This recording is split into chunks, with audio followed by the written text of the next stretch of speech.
Time to do some sketchy shit. Doo-dah, doo-dah, hope I get away with it. Oh, doo-dah day.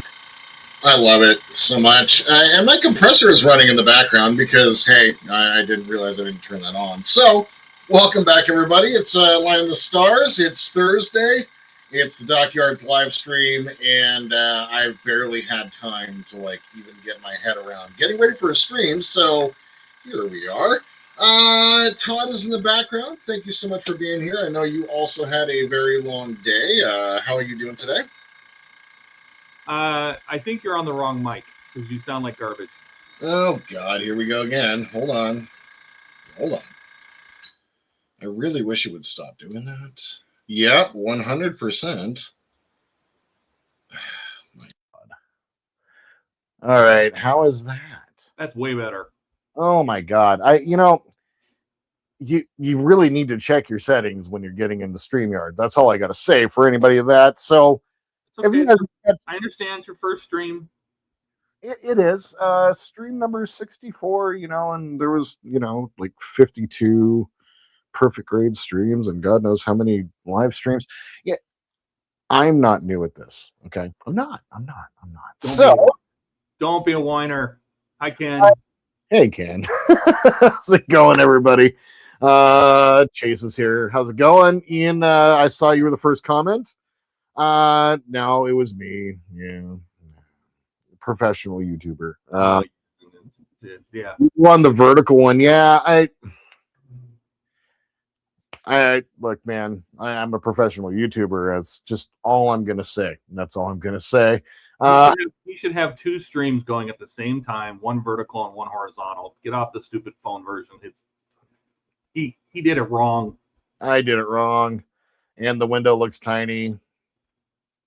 Jody was on the vertical one, yeah. Maybe you're on the Hey, Steven, how's it going? Hey, Keith, how's it going?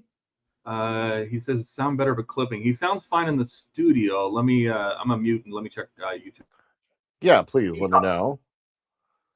And anybody else in chat, let me know how's it going. If I'm all skippy and what have you. We are in the middle of a huge rainstorm right now. We're getting flooding for the first time in years.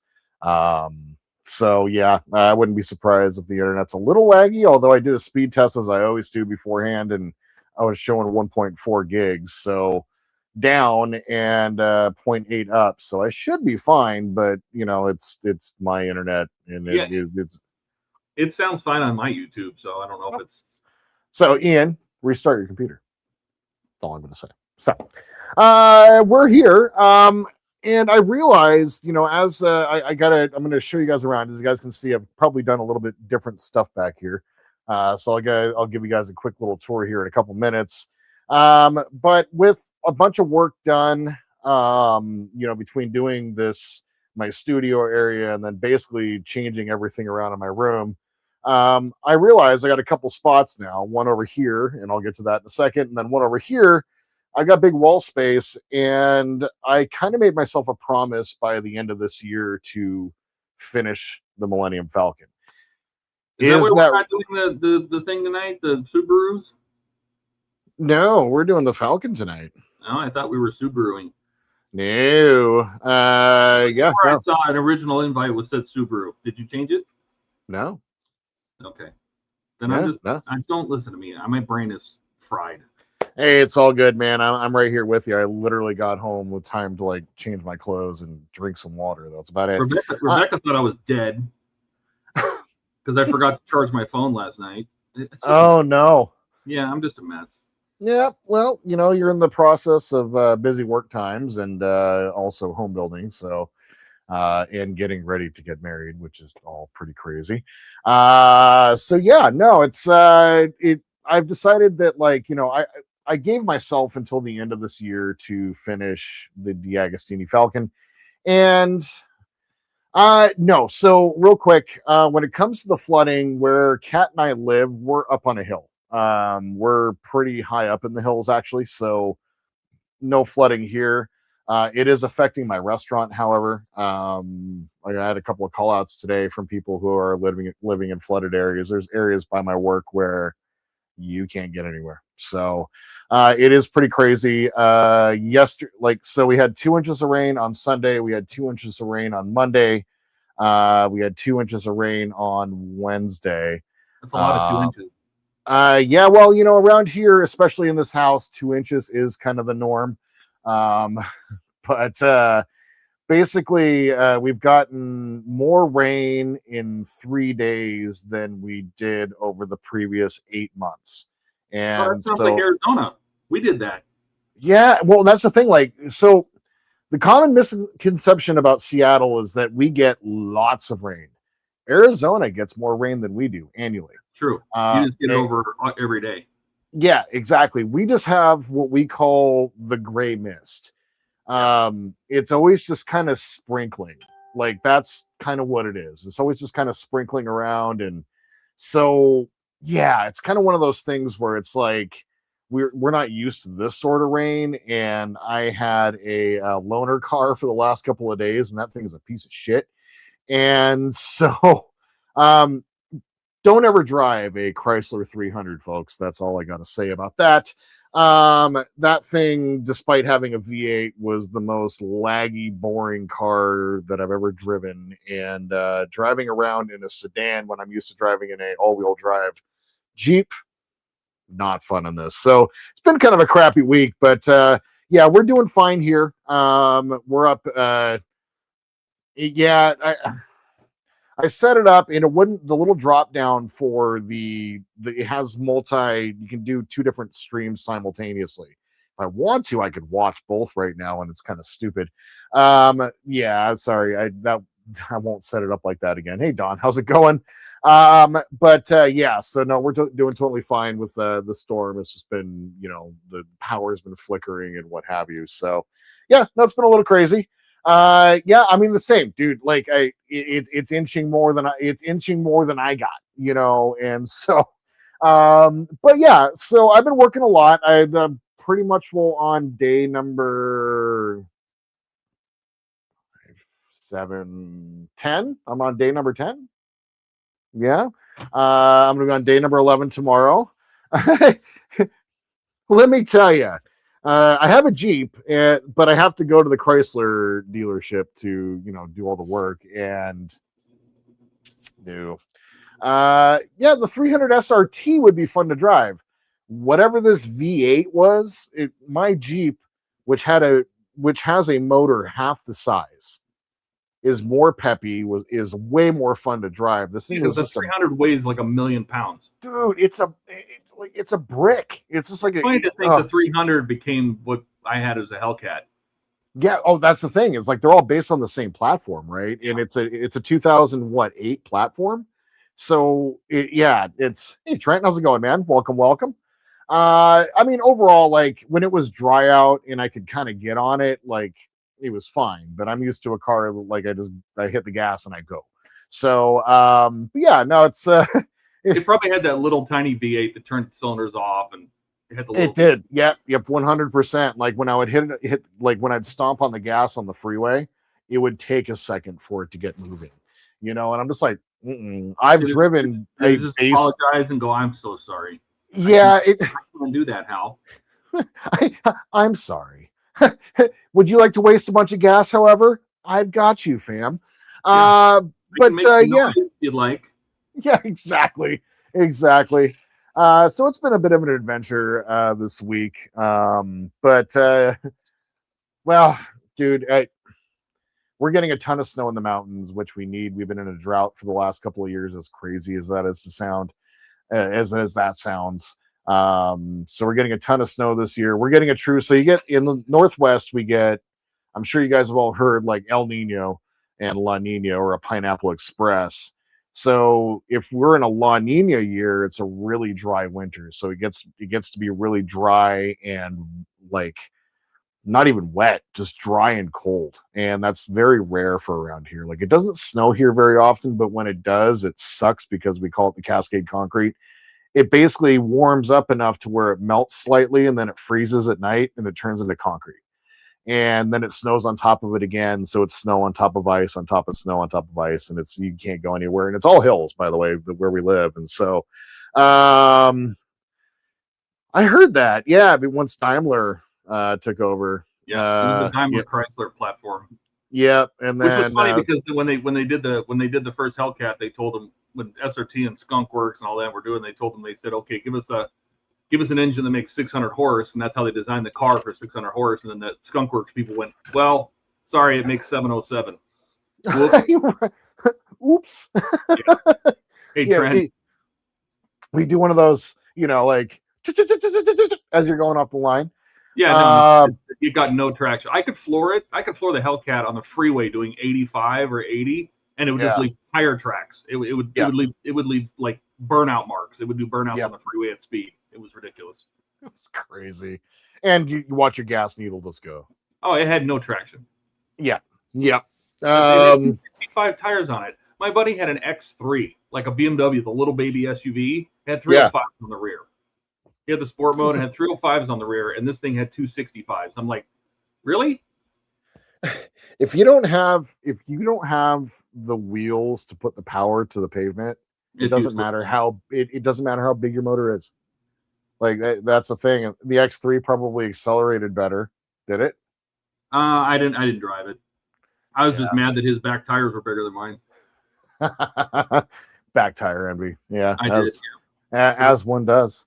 But so anyway, it's been a little bit hectic around here, but like between working and then kind of rearranging the room, basically just have been busy.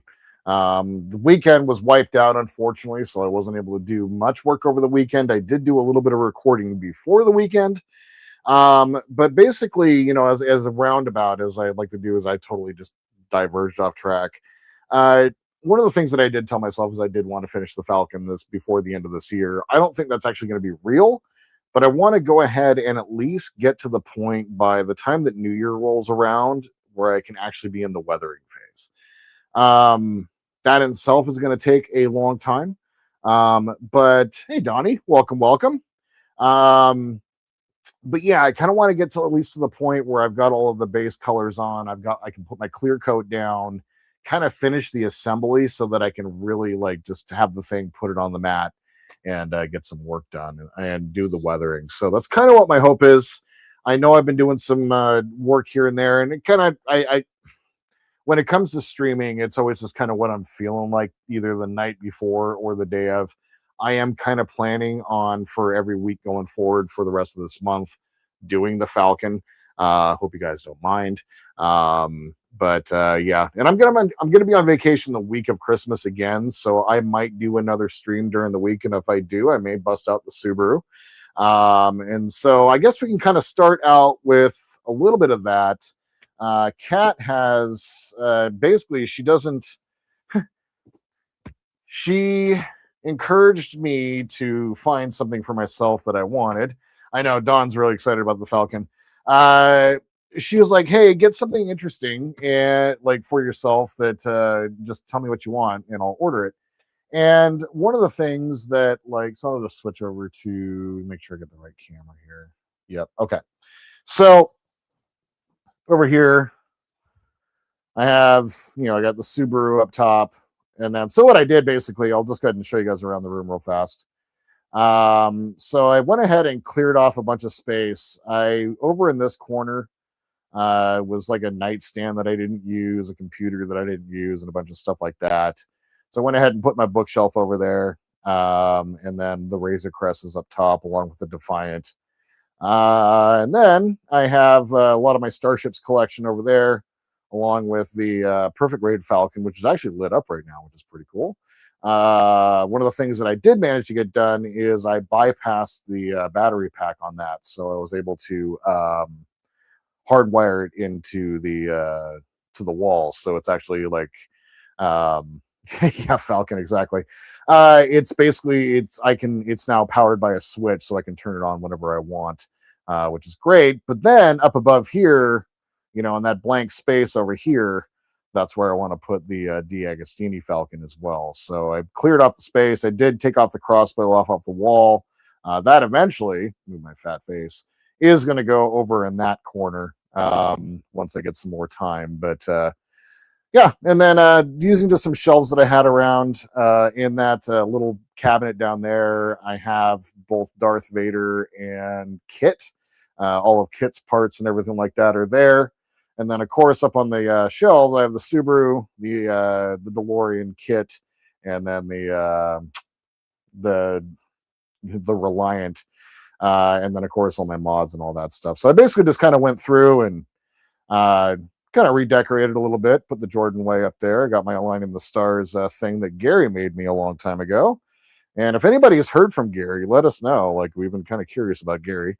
And then Gary Curtis. And then what I did is that bookshelf over, whoops, sorry, the bookshelf that was over, that's over there.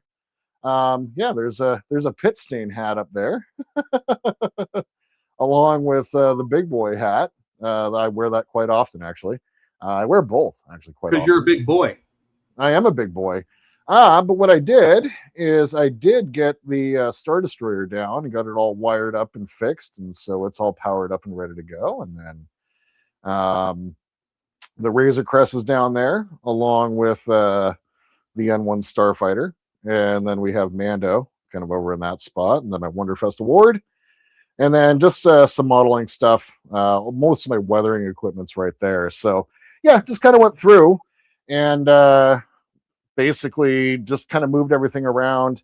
I did a bunch of organizing. I know you guys think it's too clean, but like everything in those like those little cubbies have like little labels on them. I went through and spent hours. I stayed up to like 4 o'clock in the morning just making little labels and stuff like that. Does have a good question. Yeah. Where's the bong? I put it out in the I put it out in the kitchen for Kat so that she couldn't, like, because you guys have the direct view behind me now. Oh my. She can't just yeah, she can't come in here and like just blast off and I hit mute real quick. Like it just is, it's not happening anymore. So anyway, because of like I have the out of time license plate and I have the night license plate. I don't have the proper.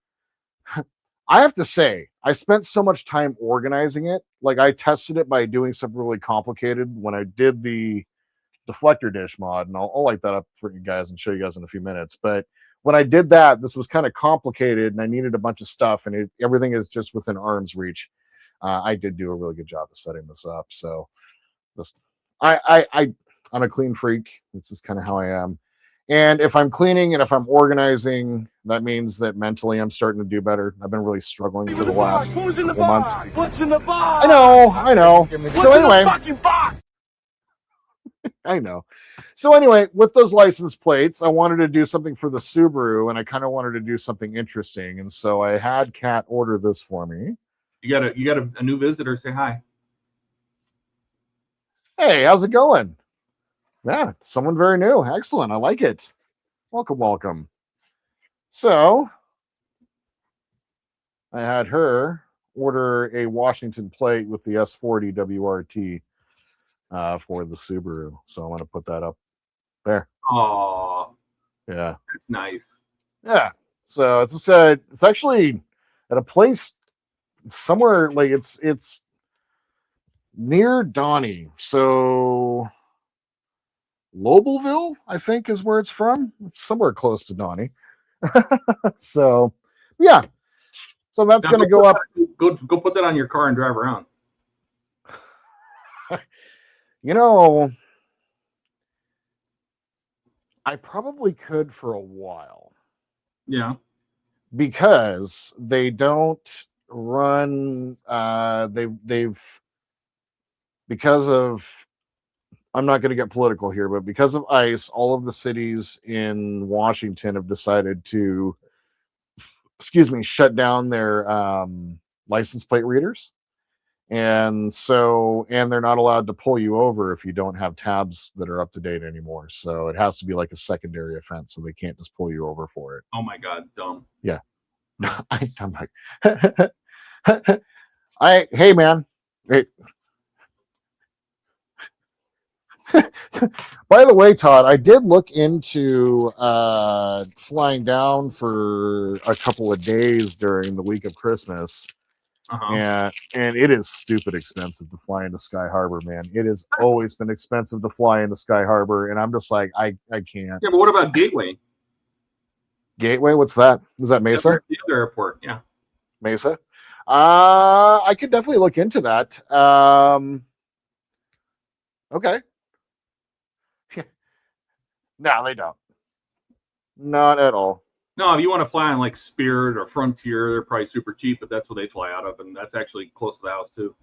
Okay, that's good to know actually. So I'll take a look. It was like slightly out of my price range, so I'll take a look. And so I was thinking like maybe coming down like Monday or Tuesday or something like that, staying for a day or so.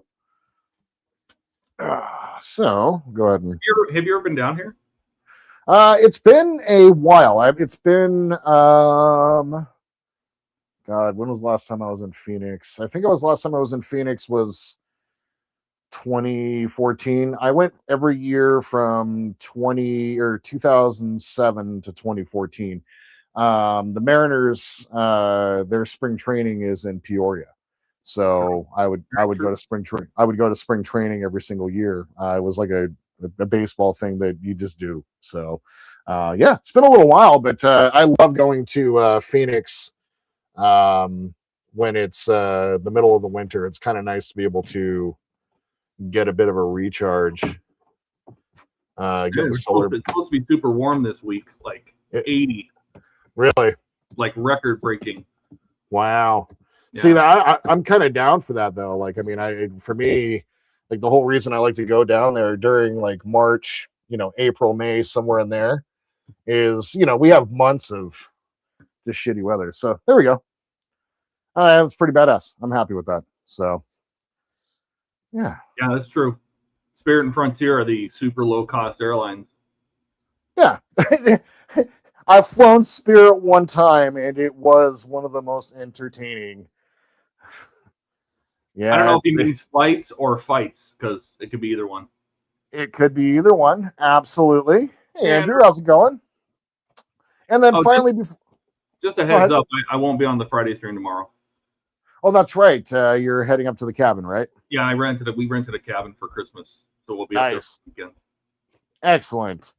And then the other thing, I meant to do this last week and I totally forgot. Oh, what's that? Ken was awesome, and like we were kind of talking, I was kind of feeling like shit at a certain point last month, and so he sent me the Star Wars Advent calendar, and this might be just one of the most fun things that I've done. Like Advent calendars usually are like candies or something like that. The ones that Buck are doing, I really kind of want to get into, but yeah, so basically you get to build all these little minifigs, and we're going to be creating like little like carts to carry droids and some R units and buckets with stuff in it, and looks like a gingerbread fire truck. It kind of does a little bit. So so far we have 3PO with the red eyes from Rise of Skywalker. Unfortunately, droid toilet. What is this? He's sitting on a throne because this is 3PO who is in charge of all the Ewoks. So he's an evil 3PO. And speaking of Ewoks, we get a tiny little minifig of an Ewok there, and we're building kind of components for. Andrew, you may have clicked on the wrong stream. Yeah, there's 2 streams going. He's doing vertical and horizontal. So go to his channel and get the other one. Yep. Sorry. But yeah, we're building some little consoles, and there's a little Ewok there. And then we're building. What's that? You just said nice, have fun. Sorry. Nice. Oh, you're good.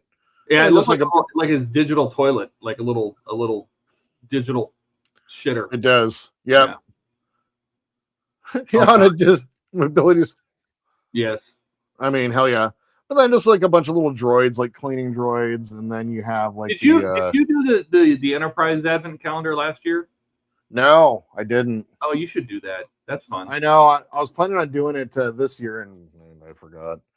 But then you get like little buckets of like droid parts, and then you get like tools, and like they're clipping in, so we're creating something. I don't know what it is. It happened. Holy shit, Howard!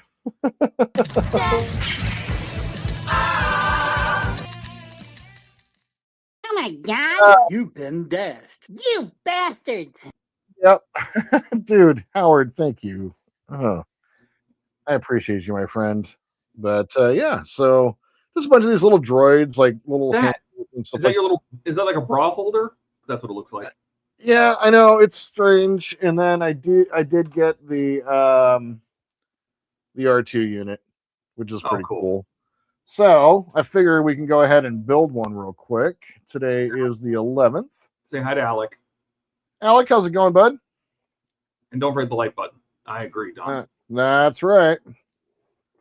All right. So what's cool about it is when you open these, you get the parts. Oh, this looks like B2 or B2 emo kind of, but then the instructions are just right inside the flap. Oh, all right. So, yeah. Howard says he watches Buck's advent calendars, but not mine. I'm leaving. Andrew says, "Are these the droids you're looking for?" They are. Apparently, They are indeed. Yes.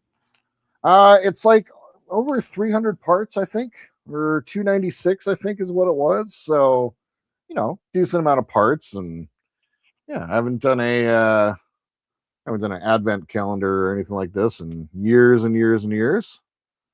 So, yeah. So, Ken, once again, thank you, sir. Alex says he just got home from grabbing a few things for his 3D printed blaster and asking about RC converting his Shinano. Nice. Donnie says 263 parts. Nice, thank you. He's not at all thinking about getting this. Howard says, I'm a little pissed on the side that I paid $150 per box to send to Canada, and the guys had to pay another $23 with the JIT. Yeah. Yeah. Andrew says, I've done some looking, and only the two cham. I don't know. I think there's more to that message. Oh, channels I mentioned are doing the thing. Yeah. Hey, Yeah. he didn't click the right button, or the drop down wouldn't let him change it. Probably because only when you first create it, it probably lets you change it, but after that you can't. My guess. Yeah.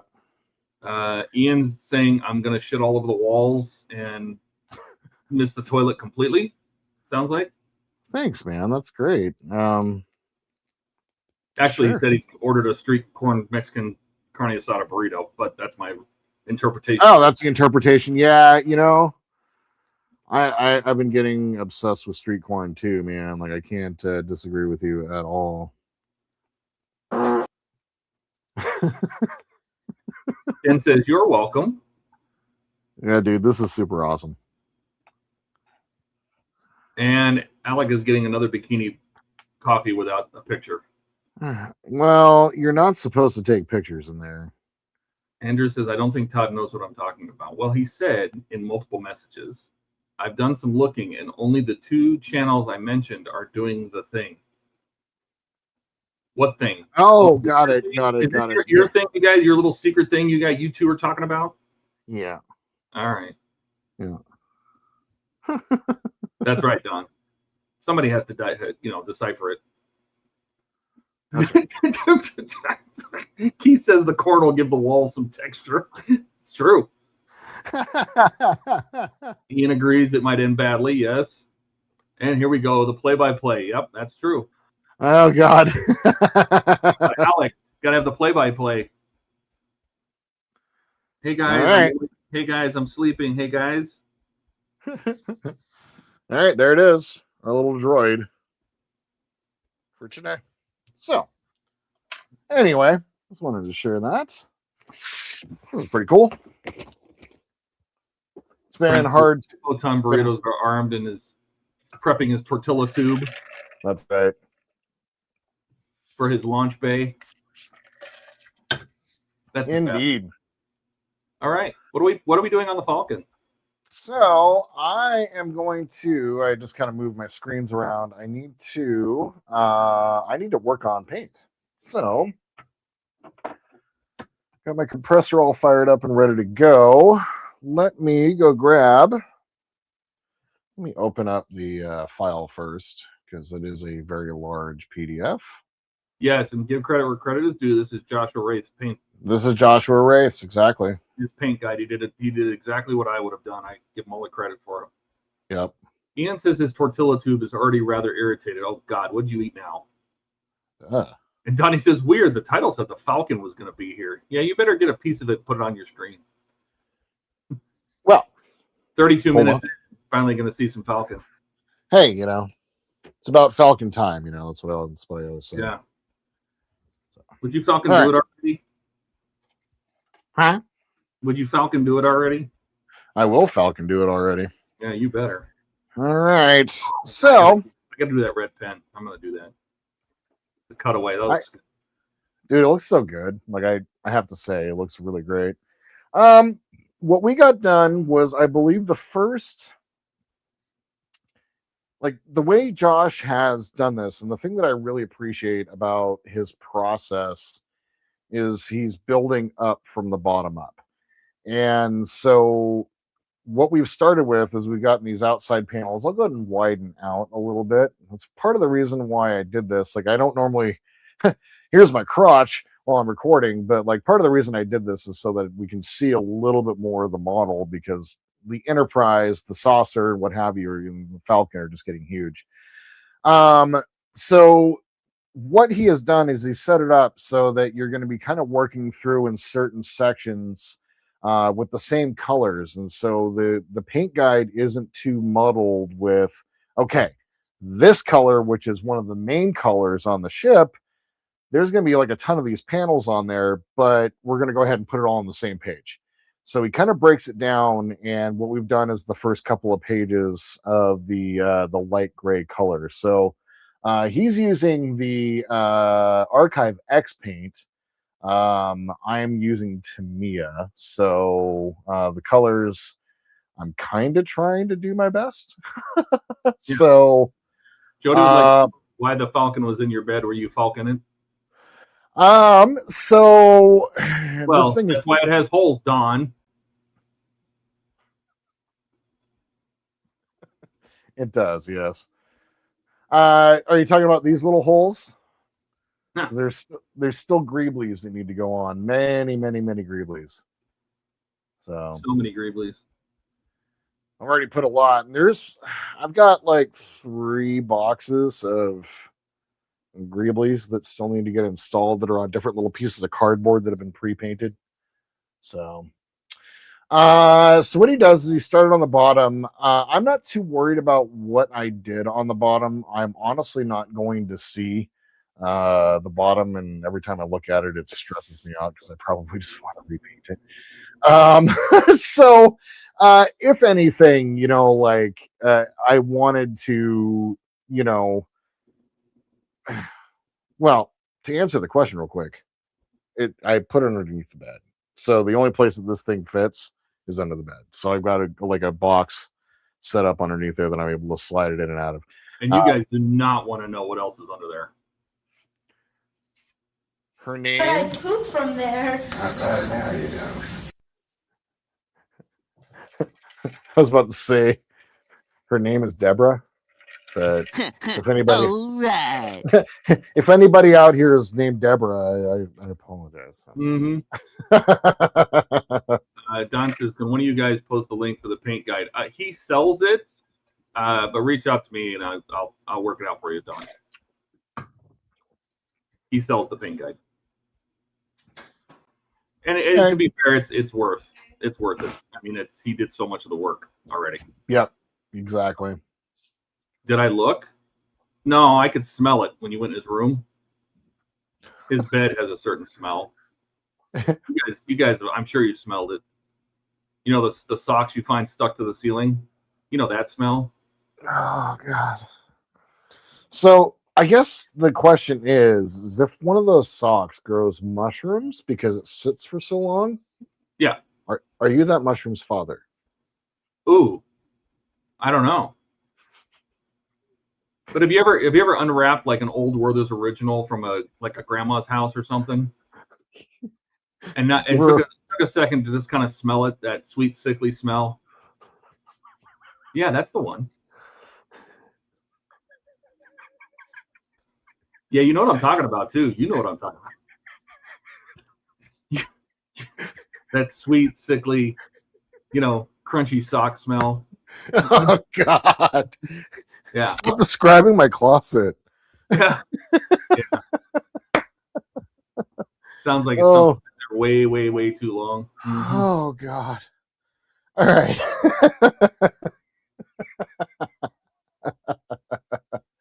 Yep. Jesus, way too Damn descriptive. it. Alex says that's Jordan. After many hours of gluing on Greeblies, I see Greeblies in my sleep. Yep. Don says, "Will do." Donnie says, "Deborah in Dallas." Oh, Deborah in Seattle. It's part 2. Yeah. She did the whole city. Yeah. Let's see. Alex says, "I need to buy the paint guide too. It's really good." Classic other Don, a cat dusting. Donnie says, "Is that what's back there on the ceiling?" Mm-hmm. Uh-huh. We broke Jordan. We got to break it. We got to break Jordan. That's what we do. He's laughing so hard he can't breathe. That's right. Yep. He knows. He knows. Well, every person watching this knows. He knows that smell. Ooh, that smell. All right, I did that. All right. Can you smell that smell? All right. So let's go ahead. I'm on page number. You do have it. Where are the page numbers on here? 29. Howard says, Alex, not Alex, stop confusing me with the alien. I don't think I did. Oh, and Buck's here. He says, I turn on the TV and there's Laughing Boy. That's you found a good time to join. Yep. How's it going, Buck? He's actually going to do some work now. Yes, you actually turned in at the right time. I'm just not talking anymore. It's great. All right, I need to dust this off a little bit. So, turn my airbrush all the way up. You should get you some little makeup brushes. They're really good at. You have makeup brushes. They're really good at dusting stuff like this and Legos. What I've gotten for that actually, I picked up one of these. Yeah, but the vacuums. The thing about the vacuums, unless it's not a vacuum. It's actually it's a blower. Oh, does it have loose? Yeah. Oh, okay, there you go. That's all right. But the only reason I'm not using it right now, I'll use the brush actually. It's not a bad idea. The only reason I'm not using it right now is it is insanely loud. So, like your socks. I had to buy new socks today. Donnie says, if someone had the files to print a giant falcon, where would one purchase that paint guide? He's on Facebook, but reach out to me and I'll get you in touch with him. All right, giving her a quick dust off. It's been a little over a month. I don't know what that is. I don't know what that logo is. Let's see. Howard drops in and says crop duster. Mm-hmm. Yep. Howard says, put a fart spray in it and light up in room at Wonderfest. Oh, God. Oh, that's a great idea. And agreeably just flew off. Buck says, things are good, except I'm giving up on the laptop. I think I'm running too much through it and it can't handle it. Oh. You know, unfortunately, that just happens after a certain point. Unfortunately, I found. It's true. You might upset selling it. Oh, gross. Yeah, I mean, laptops. I don't know if prices are going to go up because of the RAM problems, but since Crucial's not doing Micron memory anymore. What? Yeah, they decided to drop the Crucial line. The the cheapest and best source of memory. Well, it's one of them, yeah. But they want to focus on AI, memory for AI, and I'm like, oh god, everybody's jumping in this bucket. Yeah, Johnny read an says, article. I should be able to run OBS and StreamYard at the same time, though. I wonder. You know what the thing is, though, is I think his problem. Correct me if I'm wrong, but it was too many things on his USB controller that it's trying to power or something like that, and it was I was running in. Or build it, but the RAM prices are going nuts. Yep, that's what we were talking about. And Buck says he's going back to his 5-year-old desktop that was working great. The laptop may stay here as a backup. There you go. There you go.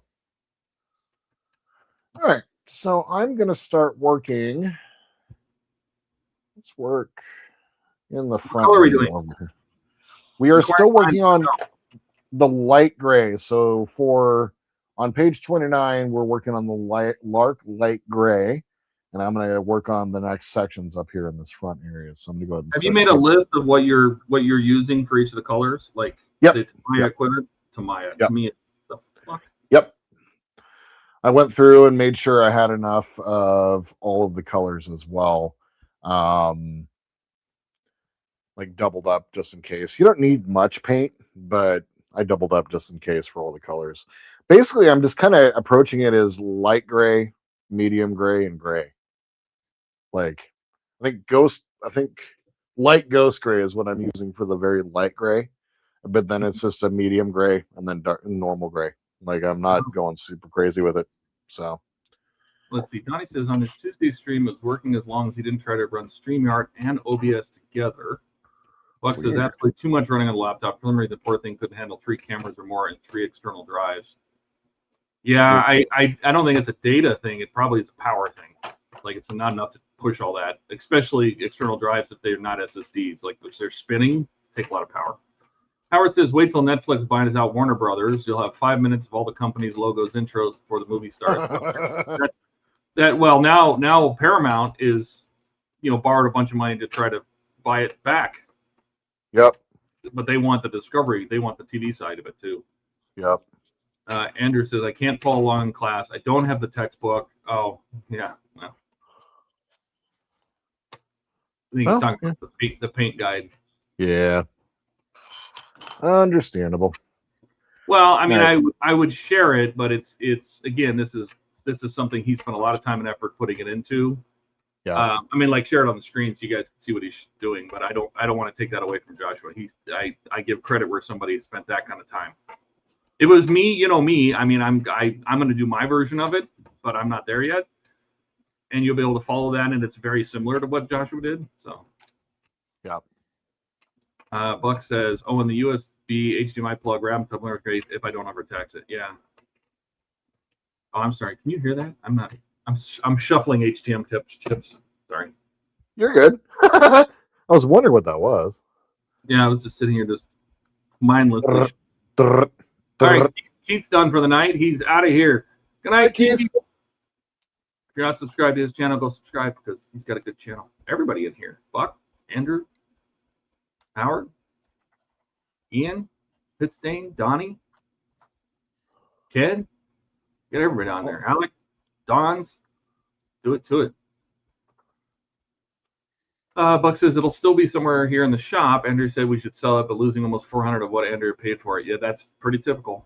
You never get the money back. Howard says Keith, and he got his Citron. Oh, that's good. His Citroen. Yeah. Howard says he's up to 36 subs. Look at you go. Hell yeah, man.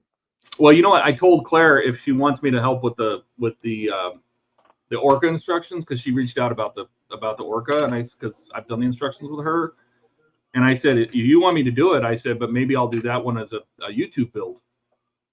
What'd you say? I don't know. Oh, no response yet. I think she answered Ian, but I never heard anything back. Oh, interesting. Ian's taking off. He's got to film his Willie's Jeep. Nice. Night, Ian. Says night. So now I shut up while I reboot the other PC and get everything set up on it. Okay. All right. Cool. Have fun. Now, I apologize because I was reading chat. I was not listening. What did you say? What color are you still doing? The same color, more of it, or a different color? A different gray? No, I'm still working on the light gray. So the Gotcha. light lark gray. Yeah. So for that, we have this is the second phase of 2. So 2 of 2. So this is going to be the final light lark gray, which I'm going to be using the what is it? The where are you? Royal light gray, I think is what it is. Yep. So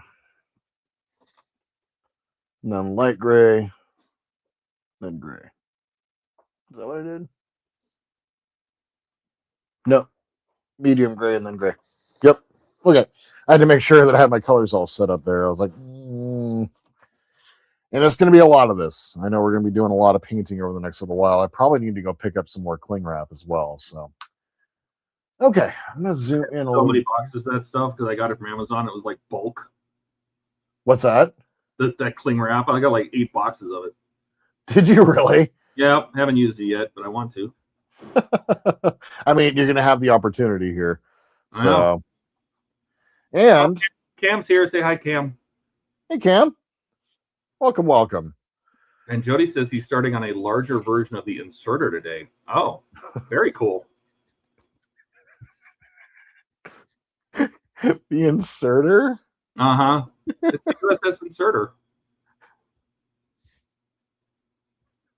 Don't judge. Just yes. Mm-hmm. All Starfleet ships are named after something. I just don't want to know what that's named after. So, Let's see. Howard says it's the final gray down do, and I'm sitting. Oh, I get it's the final gray down. Right there. I'm sitting in the parking lot waiting. I'm giving my play-by-play too. All right. Buck says, I wish I could hear back from Claire on the Orca or the Cuddy. I did hear back from Mike. He wants to send me the flame mod for the 66. He plans on sending it next week. Well, that's good. I'm glad he's following up with you. Good. Howard says, insert this. Buck says, unfortunately, next week never gets here. That's true. Like this, you walk into a bar and it says free beer tomorrow. And then you go in tomorrow and the sign still says free beer tomorrow.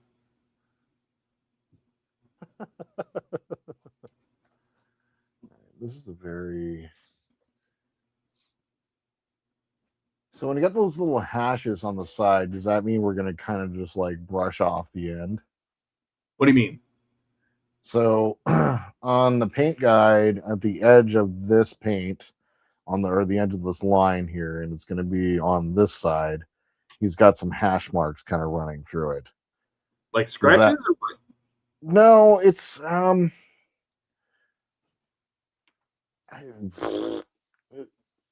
don't really know. It's like he shaded it like the very end of it, but he just shaded it with like a bunch of diagonal straight lines. Oh.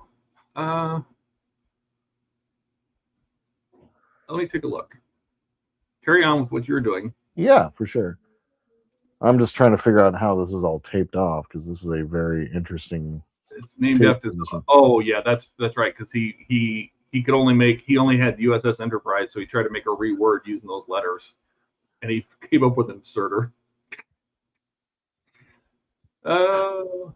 This one should be the inserter A, or then it could be the inserter -U. Or the inserter -D. Yeah. Buck says he did say he would ship next week in October. Yeah, he's as bad as me when it comes to like getting stuff done. He says he'll do things and then he's got to remember to do it. Howard says, speaking of Star Trek, here's a trivia question. What was the Enterprise D's sister ship name? The Enterprise D's sister ship name? Uh-huh. The Yamato. You are correct. And Jody says, I use the Enterprise B as a starting point. Yeah. Cool. What was I doing? I was doing something. What was I doing? Oh. Opening the thing. The paint guide, yeah. Yes. What part are you in? I'm in part 3, page 29. Yeah.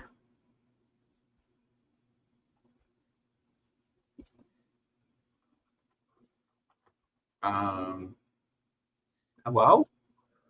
Hello? Open. Thank you. Fucking Adobe. Pay a lot of money to Adobe. Yeah. 29, he says. You said 29? Page 29, yeah. 29. And where are you at? You are on the opposite side of the cockpit. Yep, on the right in front of the rectangle. Oh, let's see. In front of the rectangle, the little square box. It's going to be. Oh, this over. Oh, the shaded area. Yeah. Oh, I see. This area is painted, but right down the middle, there's one of the weathered streaks which throws out the color. It goes from the left of the pipes.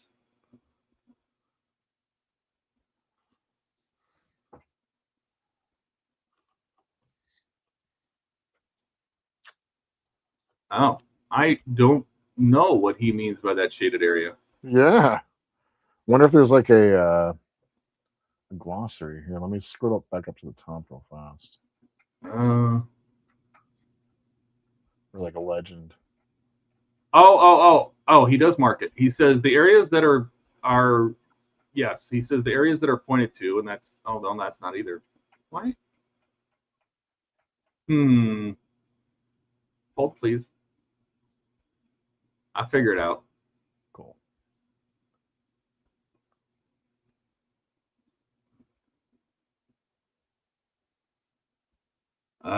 Jody says I'm using the Excelsior for the bigger one, so I have the letters for Lakota and Excelsior.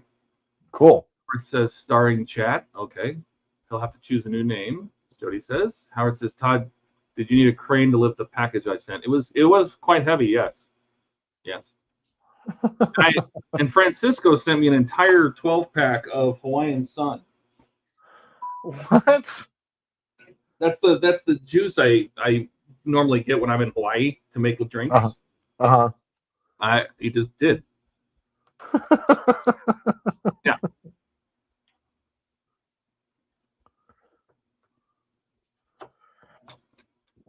So kind of how I'm interpreting that, like just for my thought process, is kind of airbrush off of it a little bit. Like it's kind of like a very obscured end to the line. That's what I'm thinking. This is a really complicated set of lines here too. All right, there's that. That's that one done. And then we're going to go ahead. Oh, is it the two panels that are connected to that? So I'll bring that back after we take care of. So what I need to do is grab the part that we lift off here, the forward part of the center part where the concussion launcher is. I'll grab that after we paint these, and the one more panel that is back here around this weapons pit. Or not the weapons pit, but maintenance pit. So this one, we'll take care of those, and then I will go ahead and grab the liftoff part, and we'll go ahead and work on that a little bit. And then for this final little bit, because it's not connected, what I will also do is grab the docking collars or the docking rings, and we'll get those painted up there on top as well. So I don't want to move off a page until I've done all of the things. Like I want to page by page, I want to complete everything as best as I possibly can. I want to be as thorough as possible. So, okay. So this one's taped off. This is part of the liftoff section right here along the cockpit line. And that. Let's go ahead and take care of taping off back here. A lot of this actually happens to be on parts that you can separate off of the model, which is cool. And then we're going to go ahead and tape off right here, which is interesting, but that's how they do it.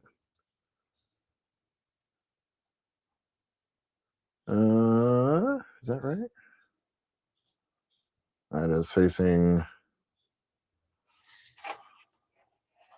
Yeah, that's right.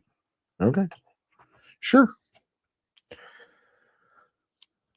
And then one of the things I need to do is, like, for all these blaster marks and stuff like that, like, what would you do, Todd, to like kind of like these round ones here? So for instance, these ones, they're just Those awful ones, they're way too perfectly round. So like, what sort of tool would be good for that? Like taking a Dremel I would put a pointed. I have them. If you bought the pin vise set, right? You bought the pin vise set. You can get a set of basically pointed needle drill type things. They're like conical grinders. Okay. And I would just put them in a pin vise, or I would put them in a Dremel on low speed and just attack that to look like damaged plastic, because those circles are awful. Like all the rest of them, like there's some here that are not bad. Like these ones that are kind of sitting out here, they're not bad, right? Like they're kind of shaped all right. Like for that, that's going to be easy enough. But those ones that are over here are just like perfectly circular, and it's just like no weapon is going to leave perfectly circular weapon marks on a ship. Like that's just not going to happen. So let me grab my bigger blue tape so I can go ahead and mask off the weapons pit. Not the weapons pit, but the maintenance pit.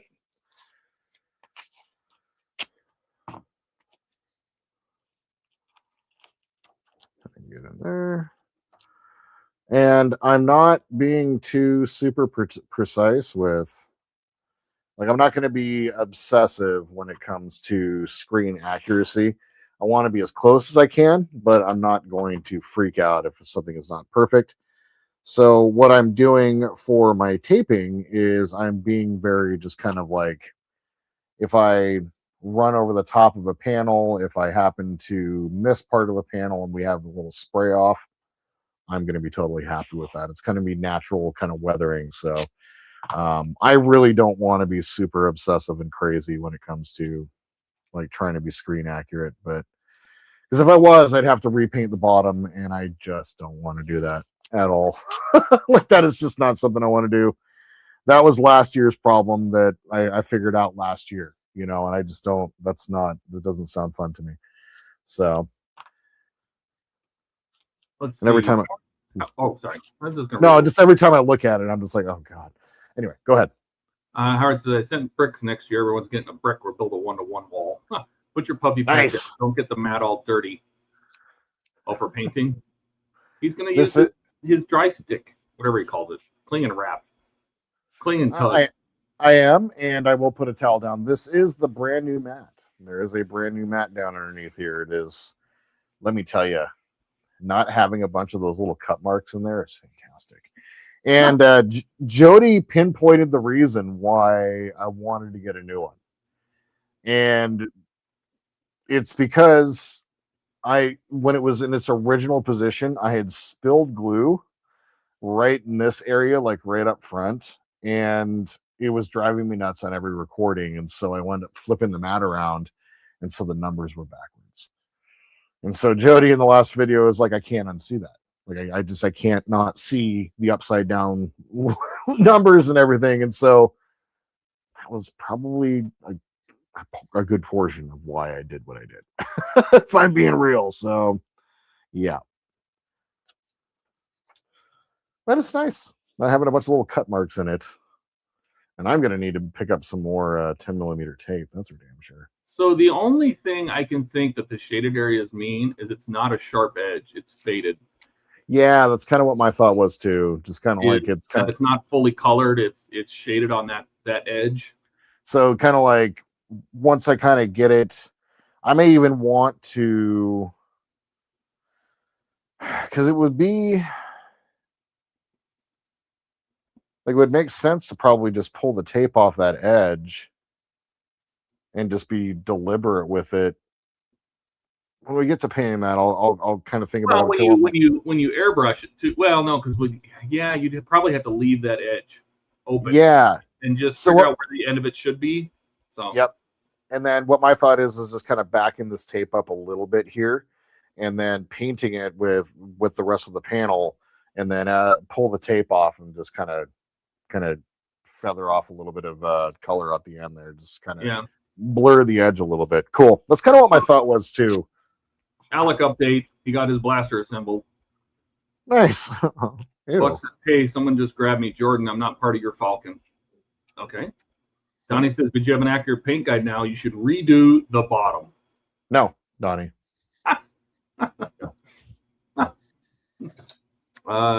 Ian says, looks great, Jordan. Yes, sir. Says, Jody wanted a yoga mat too. The Saratoga was, I don't think that was another D. That wasn't our sister ship, right? No, the Saratoga was a Soyuz class. That was what, which is a variation of the Miranda class. It's what Cisco was in the first episode of DS9 when it destroyed. No, so the sister ships, its main sister ship, like the Galaxy, was the NX class. So it was NX something or another. And then the Enterprise was the third ship, with the Yamato being number 2. And then there was the Challenger, which we saw destroyed by the Dominion in season 2 finale of DS9. There was also a couple others. They wound up making a lot of Galaxy classes by the end, but yeah, I know that the Yamato and the Challenger. I think the Yorktown was also so the Saratoga was similar to the Miranda class, exactly. But what it was a Soyuz class. So it didn't have the roll bar, but it had the little missile pods on the side. So Ken says Wolf 359. That's right. That's where it was destroyed. The Miranda variant. Yeah. Yep. Okay, so that should be it for these panels for this. So I'm going to go ahead and get my saran wrap here. Sounds personal. Like we should tell the children they need to go to bed now.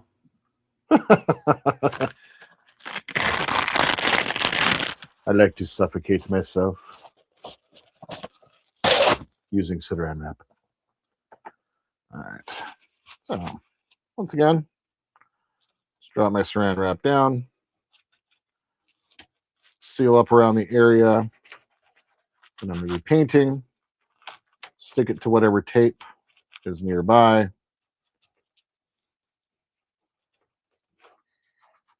Then I am actually going to go through real fast and replace this blade. There's so many panels when you look at the studio model where it's almost like, you know how I'll paint with a card. Yeah. Yep. And so it has a softer edge than tape would do. Yep. That's actually a great idea for over there. I will actually do that with the card over there. Like you can just take a piece of cardstock or some paper and just cut that shape out. Yeah. All right. This is the one spot where you guys can see blood tonight. So hold on one second. I'm going to be very careful for a second. Inside are a complete collection of fresh number 11s. So hopefully I don't. What's that paper? Cosmoline? Something like that. Yeah, I don't know why they wrap sharp things in it, but it does a good job. Rust. Yeah. Oh, is that what it is? Yeah, that keeps it from rusting. Oh, I did not know that. Cool. Because it's like an oil pregnated paper. And Buck said somebody stopped that cat. Okay. Where is she? I don't know. Oh, she's up there. She's watching what I'm doing. And then the other cat is in the kitchen making food. So many cats. This is a cat house. All right.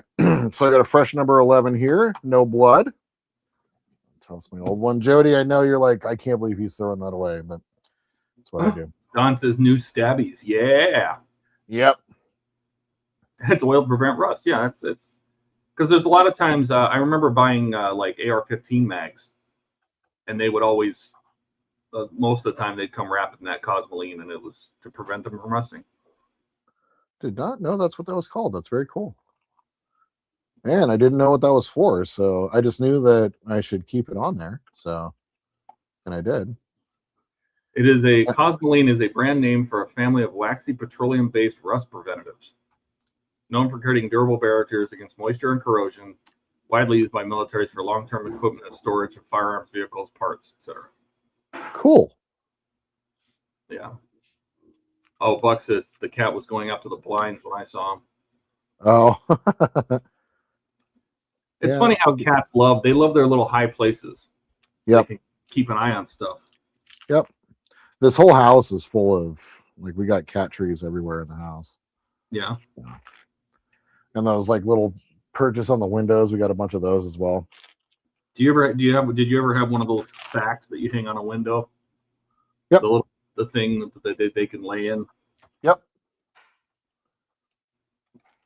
There's actually one hanging off the front of her tree there, and she's been sleeping in that since she was a kitten. Oh, you have one on that window. I can see it. Yeah. We have one. Kat's got two on her windows, and then we have two out in the living room. Do they get used frequently? I was always curious. Oh my God, yes. Love they just lay on that and look out the window and Yes. And the reason that like I keep this open is because there's just nothing but trees back behind us. Yeah. So it's like Soji's TV, you know, like it's something for her to watch. So probably a lot of birds. oh my God, the birds are crazy. Yes. Do they I need to torture get- the cats? Have they learned that the cats can't get to them and they torture them? Yes. The Blue Jays especially. Yeah. Especially the Blue Jays. Blue Jays are assholes. They'll come out and they'll just like hang out on the they'll fly up to the window and go, "You can't get me." Yep. Do your birds chirp?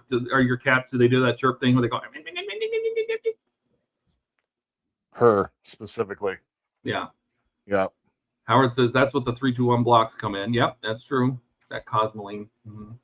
Alex says, update. We had to throw away our cat tree a long time ago. Cats are too big for it. It was falling apart. Now they sit in windowsills and up on bar stools. And Howard says, yes, the cats love the basket and tree stand. Yep. Yep. And if you have these things, they don't claw up the house. It's true. We learned that. So, yep. We had to send the dog, though. The dog had to go to doggy school. Oh, really? Oh, but she came back so much better. Excellent. She knows her little commands and sits and stays and knows the difference between wait and stay and yes and no. And she's a very good girl now. Excellent. Okay, I'll save that one for another smaller piece. And then one more, and then we can actually get some painting done here. And I'll probably grab the rear engine color or cover so we can work on that real quick. And then we'll do the front. And that's probably, as crazy as it sounds, it's probably all the painting we're going to be able to get done today. So I'm cool with that. Just give your cats an olive. You'll love it. Interesting. Okay. Okay. All right. So that one, I am going to cover this up. And to give room for the card to spray off, I'm going to kind of, like the line ends right here, goes across. So I'm probably just going to tape off a little bit here, a little further back. Or would you recommend, because I'm going to use the card, would you recommend still having like a solid line that I'm going to build to and then use the card to wind up spraying off in the end later on? I would, if you're trying to make it like have a soft edge, I would only tape it on 3 sides and then use the card as the 4th side, so you can allow a little overspray to get underneath it. Got it. Okay. Because if you do tape, that overspray is going to still have a sharp edge, and you don't want that. Exactly. I would only tape where you want hard edges. Yeah. Let's see. Howard, any more updates on the homie? I think they probably would have. We don't know. I think we're going to look at it on Sunday when we come back from the cabin. We're going to swing by the house. But they should start drywalling upstairs. So, because they had to put in the drywall sheets before they framed it, because they're like 4 foot by 12. They're huge. So the stacks of drywall for the upstairs were already put inside the house before the roof went on. Oh wow. Because they had to put like the air handlers in, and they had to put all that stuff up in the attic before they finished framing. Mm-hmm. But that stuff's up there, so we're guessing that the drywall will be done upstairs, or at least parts of it. It's so crazy, man. They build so much faster down there because of the weather than here. Oh god, houses take like a year to build just because you can't do anything during the winter and the fall, basically. Yeah, if I look at my my folder here where I keep my pictures that I take, I named the folders, right? So on the week of October 18th, they had framed it. On the week of the next week, the HVAC was in, and the rest of the framing was done. Wow. On the next week, the electrical and the plumbing was in. The week after that, all the exterior foam was on. The week after that, all the exterior foam and all the lath, which is the netting, like the chicken wire they put over it, that was on. The week after that was pre-drywall. The week after that, the interior insulation foam was done, spray foam. My God! Once they broke ground, they've been making good progress every week. So that's amazing, man. Well, they told us too. They go, it's going to seem like a lot's going to get done, and then it'll seem like it stops. But I know what to look for like, oh yeah, the framing went up, and okay, it doesn't look any different. Right. But I can tell what they've changed. So right. I still see a lot of progress. Jody says the cat will love it, but you will laugh your ass off. I think he means the olives. Oh, okay. And Alex is it kind of like a cucumber where they freak out? Alex says I still need to get the green olives for mine. Yeah, she's still sitting up there. Yeah, she's actually asleep. Everybody's home, so she's now in nap mode. Is she sleeping with her like head held high? Like her ears, or what's going on there? She's just kind of like doing this, basically. She's just kind of head down. All right. Yeah. Now she's looking at me like, you're talking about me, aren't you? Yeah, she knows. Yeah, exactly.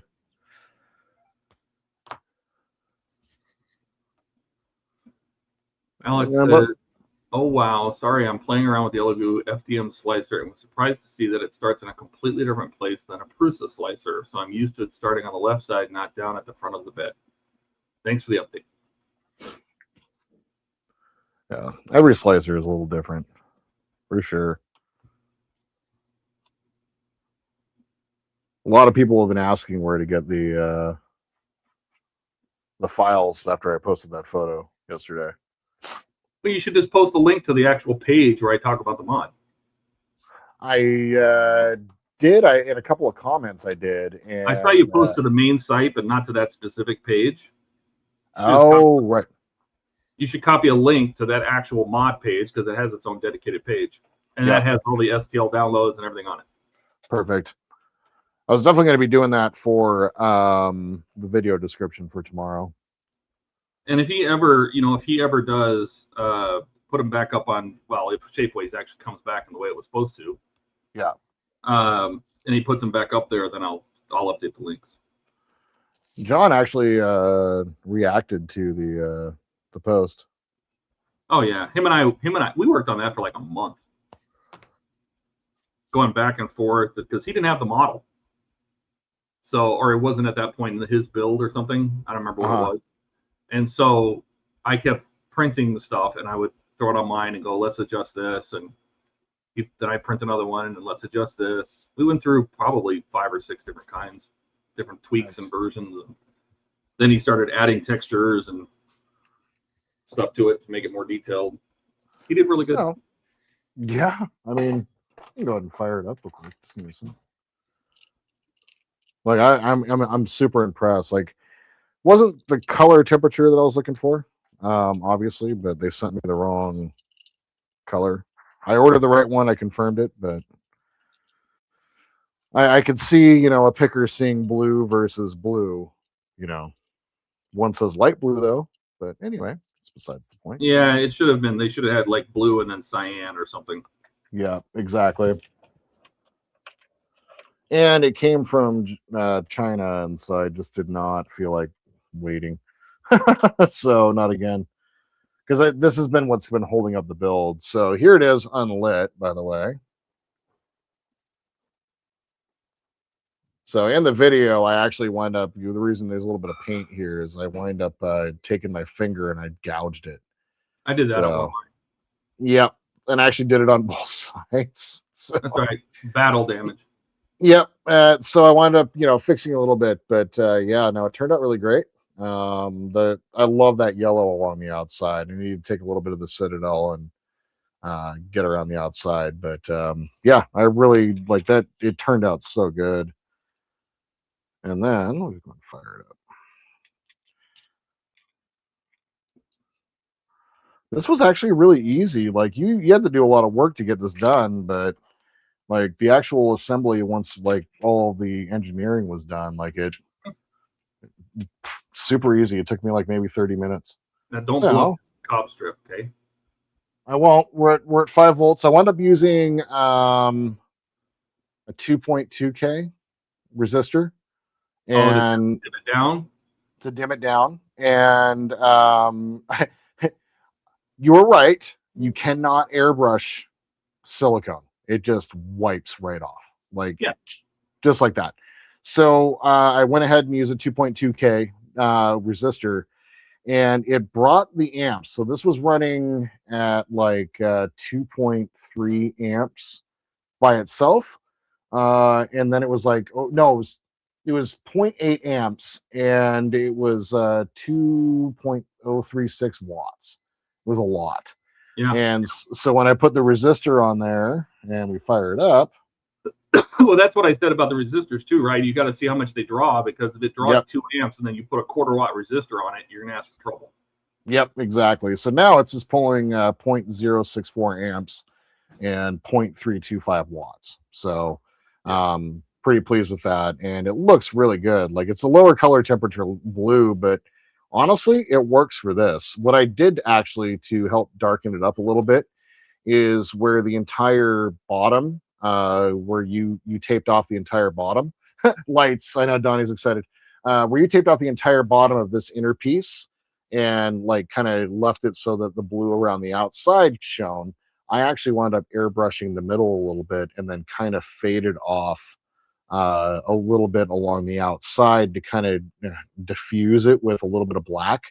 Yeah. And it did a really good job. So like what I like, and it's the same thing that you got the effect of, is this dimmer around the outside of the ring with a concentrated light in the middle.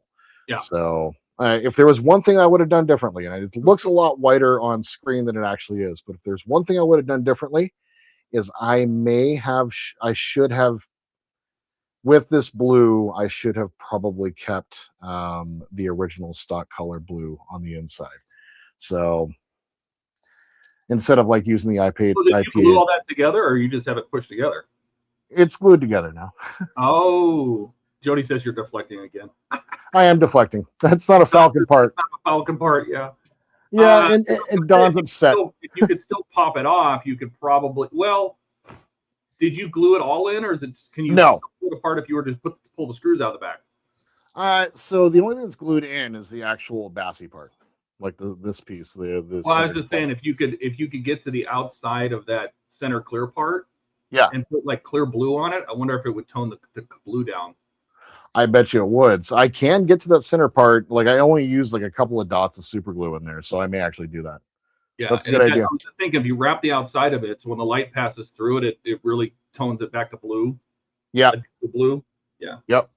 So I used just a single coat of the frosted glass as well, and it wound up working out really well. So, all right, let's go to actually painting, shall we? So let me grab my Royal Light Gray, my XF80. And I love the fact that I have this little mixer over here. So it's, yeah. Excuse you. Yes. You guys hear that? Ooh. So this mixer is great. I actually used it on the Vallejo bottle. Oh my God, it was fantastic. No, everybody should have one. Everybody should have one. Save your wrist. Save it for other activities. This is so Jody. put it in there. I think he means put it in your Falcon. Right between the mandibles. Do. I mean, it would probably look really good between the mandibles. It probably would. I'm just saying, like, it's a really cool part. Like, one of my favorite parts of the Enterprise D is actually, yes, Buck. The Millennium Prize. Or the Enter Falcon? No, the Falcon Prize. The Enter Falcon. Donnie says, gee, that sounds familiar. He loves his Vortex mixer. He knows that sound. Yep. Just loosen up the airbrush a little bit here. All right, we're good. So, what do you like to spray Tamiya at? What do I spray Tamiya at? Tamiya doesn't use very much. Yeah. I mean, I don't know, 15, 12. Yeah, it's kind of where I stick to as well. So once my compressor is underneath my bed, and I just have a line that runs all the way up here. I went ahead. I had my compressor set up to max of 30, and I made a couple mistakes. So I went ahead and just maxed it out at 18, and I figure 18 is a good number for thicker paints with kind of going 12 to 15. I mean, it depends. It always depends on that. I mean, it's that combination of your needle and the thickness of the paint. So yeah, good point. If I'm I've been using a 0.5 almost extensively because it'll spray pretty much anything. But it does take higher pressures. So just replace the desaucer with the completed Falcon. Why not? Right.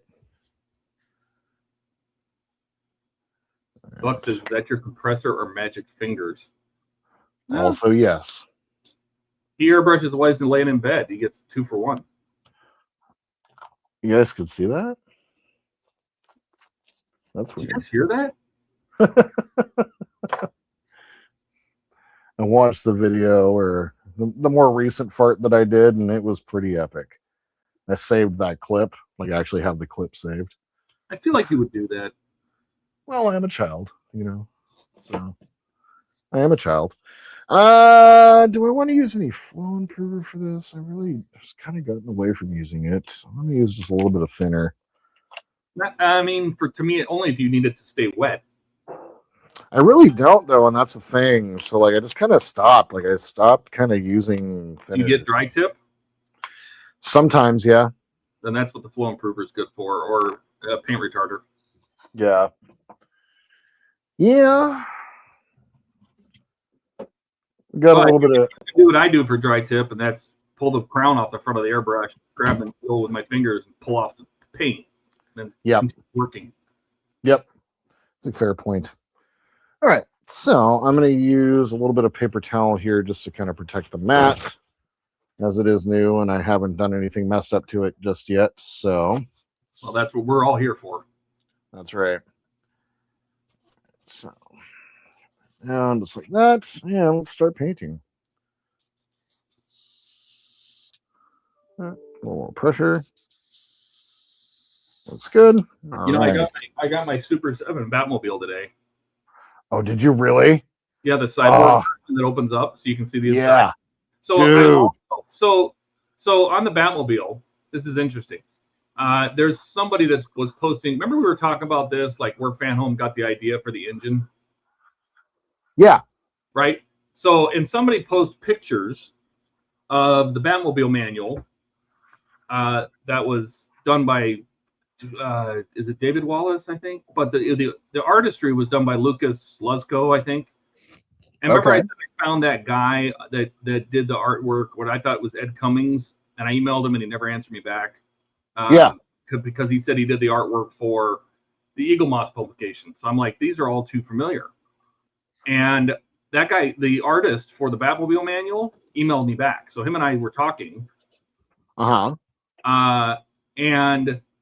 I asked him, I said, when you did the cutaways, because it seems like Fanhome is absolutely using that design, right? The shape, the pipes, the air cleaners, all of it. It's just it's way too familiar. It's too similar. And I asked him if he came up, like, did he have to create those internals himself to do his cutaway, or was that provided by, like Warner Brothers DC? Right. It was 100% provided by Warner Brothers. Oh, really? Yeah, that is what DC Comics believes the internal of the Batmobile should look like. Seriously, it is true. So Fanhome is being accurate to DC Comics.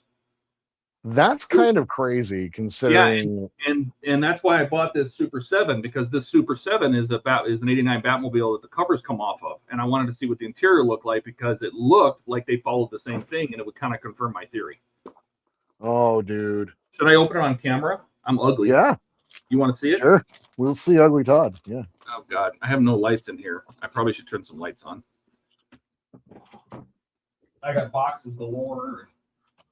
My bed's a mess, but I don't care. If my hair is a mess, you guys can mock me. That's fine. Let me do this. I gotta figure out which camera it's using. I don't need OBS. Just turn on my webcam.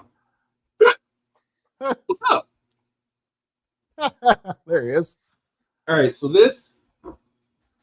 So by the way, this is the Batmobile manual I was talking about, right? Oh, okay. It's done by a Daniel Wallace. I had it wrong, but if you go in here and you find the '89, because he has every Batmobile's in here, but all of the digital artwork that's in here was done by this guy Lucas. All of it, and it's got cutaways of every single Batmobile, the Bat wings, everything. Like this is what is this? The Batman Returns, the one with the glowing wheels. Yeah. Right. So he did internals for all of them. Oh my God. But it turns out that information came from Warner Brothers. So if we go back, where's the '89? There's the Batwing. Oh, here it is.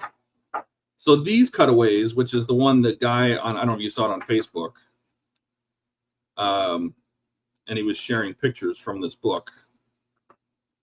Where's the big one? Where's the big key? I thought there was a big cutaway. This one crosses 2 pages. That image, right? Oh yeah. So I talked to him about this image because I'm like, this looks way like the way the engine looks and the little air filters, which are on the Fanhome. They're actually, there's another set that are back here somewhere, right? But I'm like, that looks way, way, way too familiar to the Fanhome model. Yeah, the back of the turbine. Even the wheel we did looks the same. Yeah, so look, it had this kind of this pattern on it. I'm like, that's way, way, way too familiar.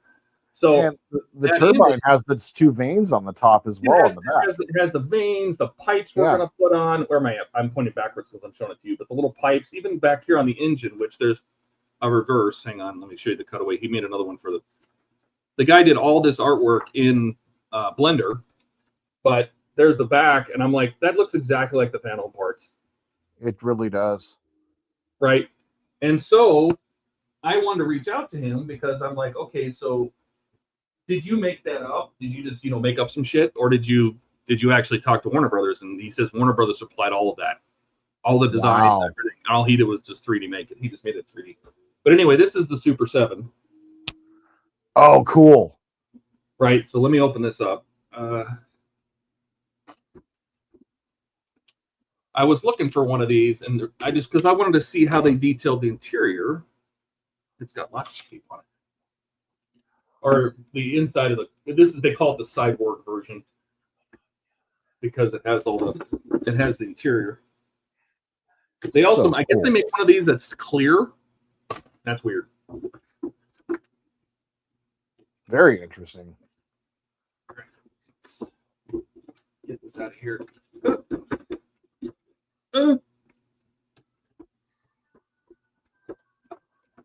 There you go, Don. I bigged you. Oh no, really? I know, it's for Don. Oh, okay, so that's it. Oh, dude. So let me get this out of here. I feel like I'm gonna destroy it getting it out of here. Does it just slide out? Can I just get this out without untying anything? Oh, hang on. It's got some plastic tabs that we are going to cut free. So I don't have to be on camera for this. This is going to take a minute. Okay.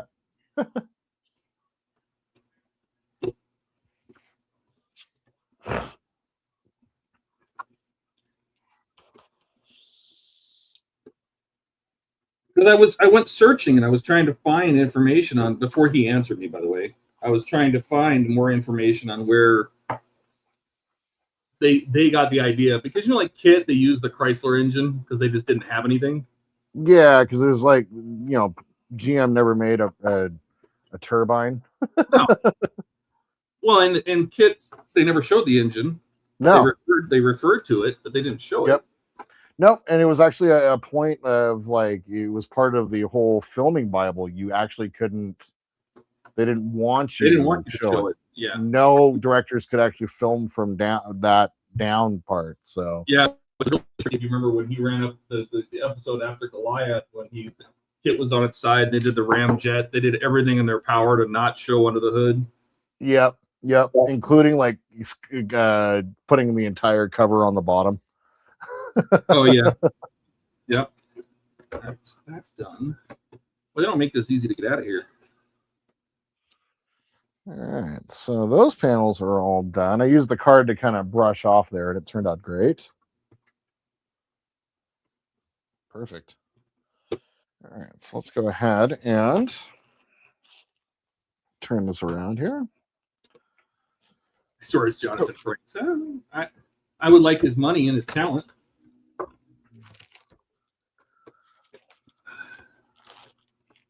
I would love to direct or at least work behind the camera.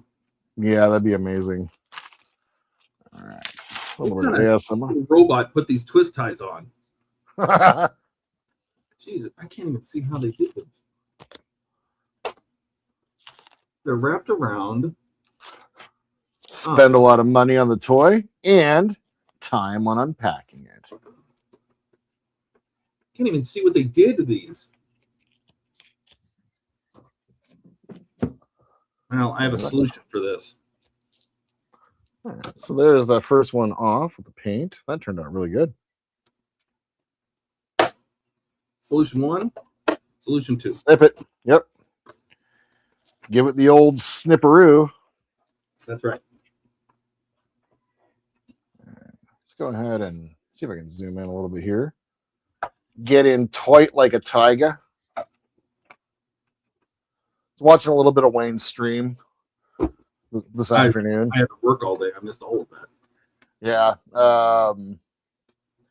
I don't know how he does that entire production he does. It's no wonder he doesn't build anything on those streams. I haven't watched one of them in a little while, and I haven't seen the whole new layout down below, and I'm just like, oh my god, dude. Oh, that sounds so bad. But really, it's just stuck in. It's being held in the plastic. All right, but. Let's go ahead and dig in. Should we put the stuff on? Oh, how's this go? Hello? No? I don't know how the hood goes on. I'm getting there. Okay, so we have a little Batmobile. That worked easy, but this, I think, takes a little... You don't care about this. And we don't care about this.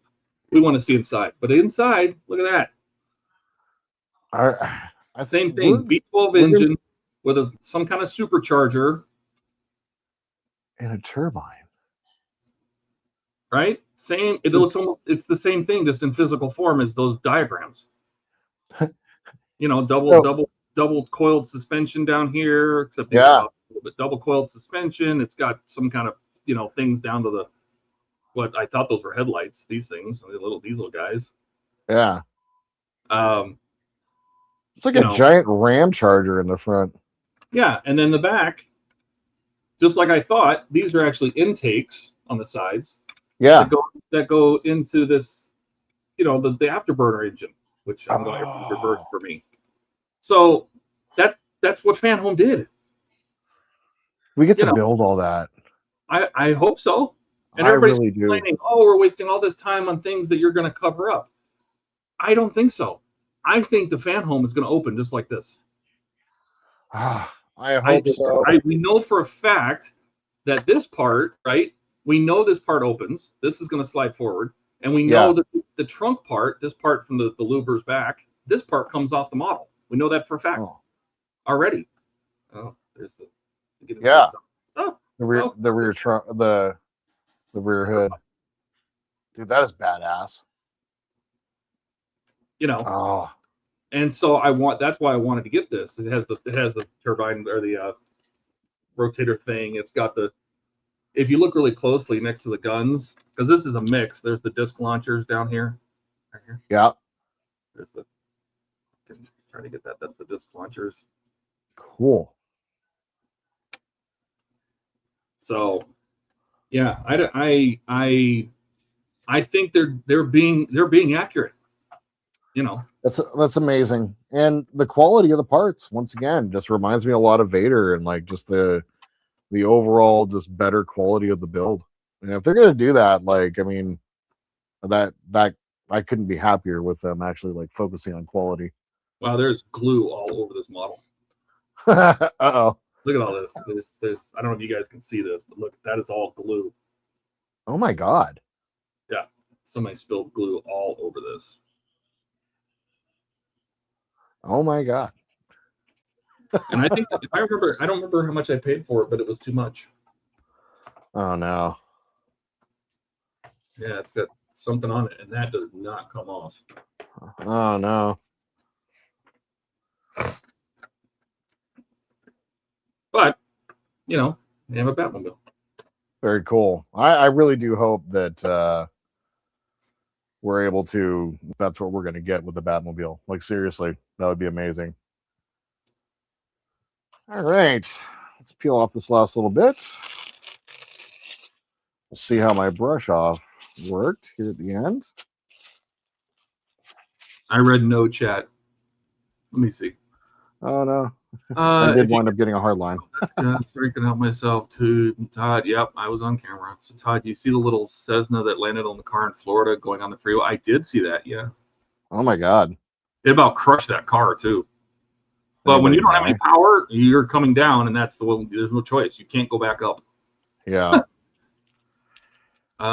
Story time with Todd. Full screen if you could. That's it. I swear it's Jonathan Frakes. Free at last. Free at last. Yeah. I'm going to. I taped back a little bit, and it definitely still. Oh, see, I wouldn't have had tape there at all. I would have made that edge because that's what I said. When you're trying to do overspray like that, you're going to end up with a sharp edge if you put anything there. And what I would have done is I'm gonna turn my camera back. Yeah. Or my camera is all I would have done is I would have had the tape on three sides, and I would have had that piece, and I would just gone and I would almost hold this directly to it. Because when you spray it, the paint's gonna leak onto the edge because it's not taped down, and it's just gonna create a soft edge there. Got it. Because in the pictures it looks like a soft line, not so much a blend, you know. I was able to blend that off a little bit though. Yeah, it's your model. We care. Yeah, I'm fine with that. Yep. And that's one thing that this is a skill that I still need to learn how to do. So I'm definitely going to be practicing a lot on this. So, yeah. All right. Howard says, are we supposed to get the turret guns too? Yes, the guns come with the 89 and the disc throwers. Matter of fact, we actually start building the first machine gun in, let's see, I have through pack 26. Oh my God, you do? No, I have the PDFs through pack 26. Oh, got it. I was like, geez, Louise. And I want to say, I think you start building the machine gun in like 21. You start building one of them right away. Let me see. The first machine gun shows up in 21. Yep. Actually, 20. You get the machine gun housing, the bracket, the firing pin, striker pin, top cover, cylinder. Then you get in the next pack, you get the cover, the barrel, the housing, the muzzle, the bullets, and the magazine. Then the disc cover or the disc launcher comes in the next one. The next two. Then you get the left wing, which is the left front bumper or the left fender. Left front fender comes in 24 with the machine gun cover. Then you get the left headlight, 26. Because you go from building the engine through stage 12, then you start doing the rear suspension from 13 to 19, and then you start the left machine gun, left disc launcher, and left wing. Interesting. I should go Definitely look. kind of Think they've uploaded. deviates from your typical car part work for sure. Yeah, I'm pretty happy with it so far. I'm enjoying the build. I mean, I wish they would have sent me the dashboard. Did you hear Me Ian too. got a dashboard with one of his builds and not with the other one? Really? Yeah, so he had one he started buying one. He was paying for one because he was still building the Ecto, so they wouldn't give it to him he was already building too many. They wouldn't sponsor it, and so they gave him 4, or he started paying for one, and then they said, okay, yeah, we'll say, he finished his Ecto, and they said, yeah, we'll sign you up for the Batmobile. So he's been getting 2 subscriptions, and he got, I think the sponsored one came with an issue 4, and his one he's paying for didn't, or vice versa. I don't know how that works. That's so weird. All right, assembly guides. Watch this. F12. Let's see if they've uploaded any more. Hiding in the background on the code. 27. Is it there yet? Nope. Not there yet. I love the fact that you got access to that. Anybody does. Anybody can do this. Really? Yeah. I'll show you how to do it if you got a Fanhome account. I do. You should pull up your Fanhome account.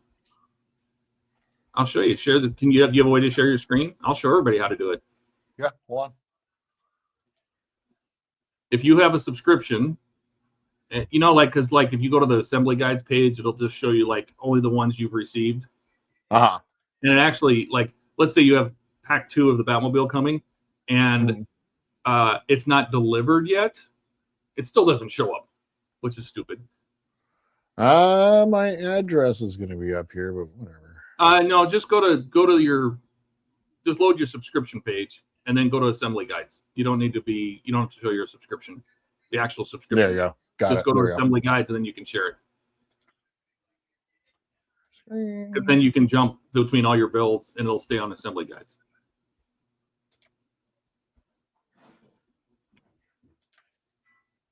Okay, now hit F12. Are you in Chrome?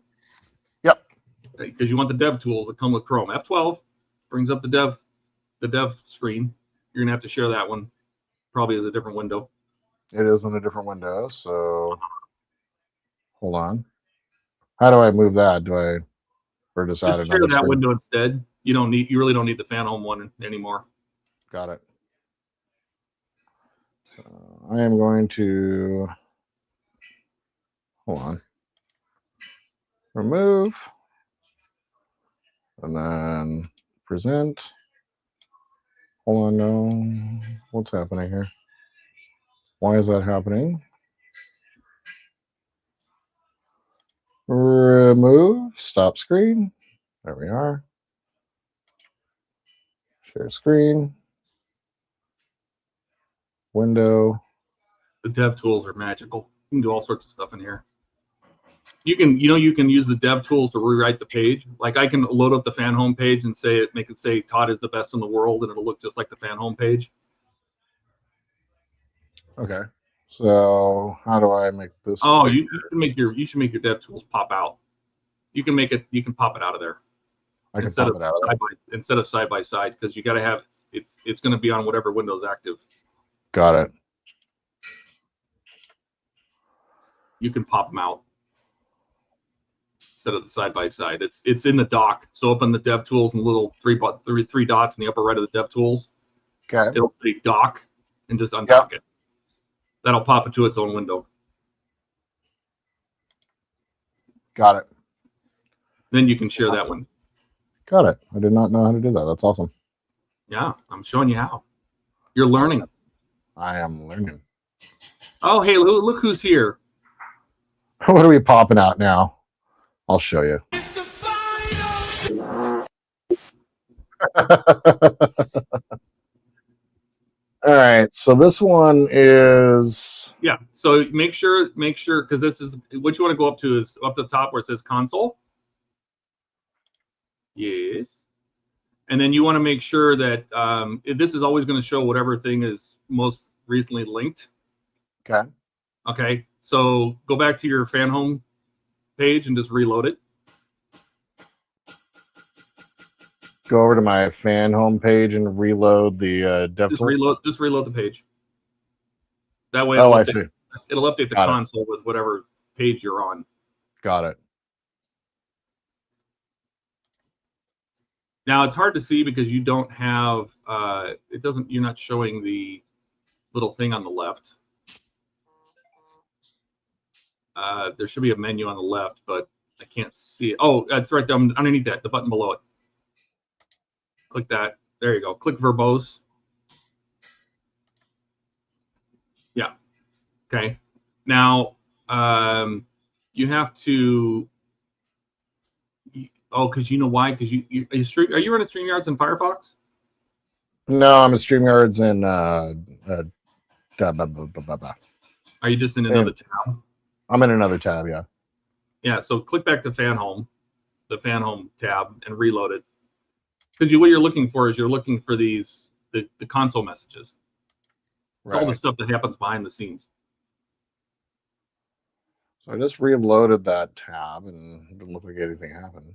Why is it not doing anything? Did you hit F12 while you were on the Oh, no. while you were on this the page? Yeah. No, there you go. Got it. That makes sense. All right, so I close this one then, right? Yeah, close the DevTools and then go to the Fanhome page, and then just hit F12 again, and it should open the DevTools for whatever page. Got it. All right, perfect. I was wondering why that didn't look like any of it. Screen. There we go.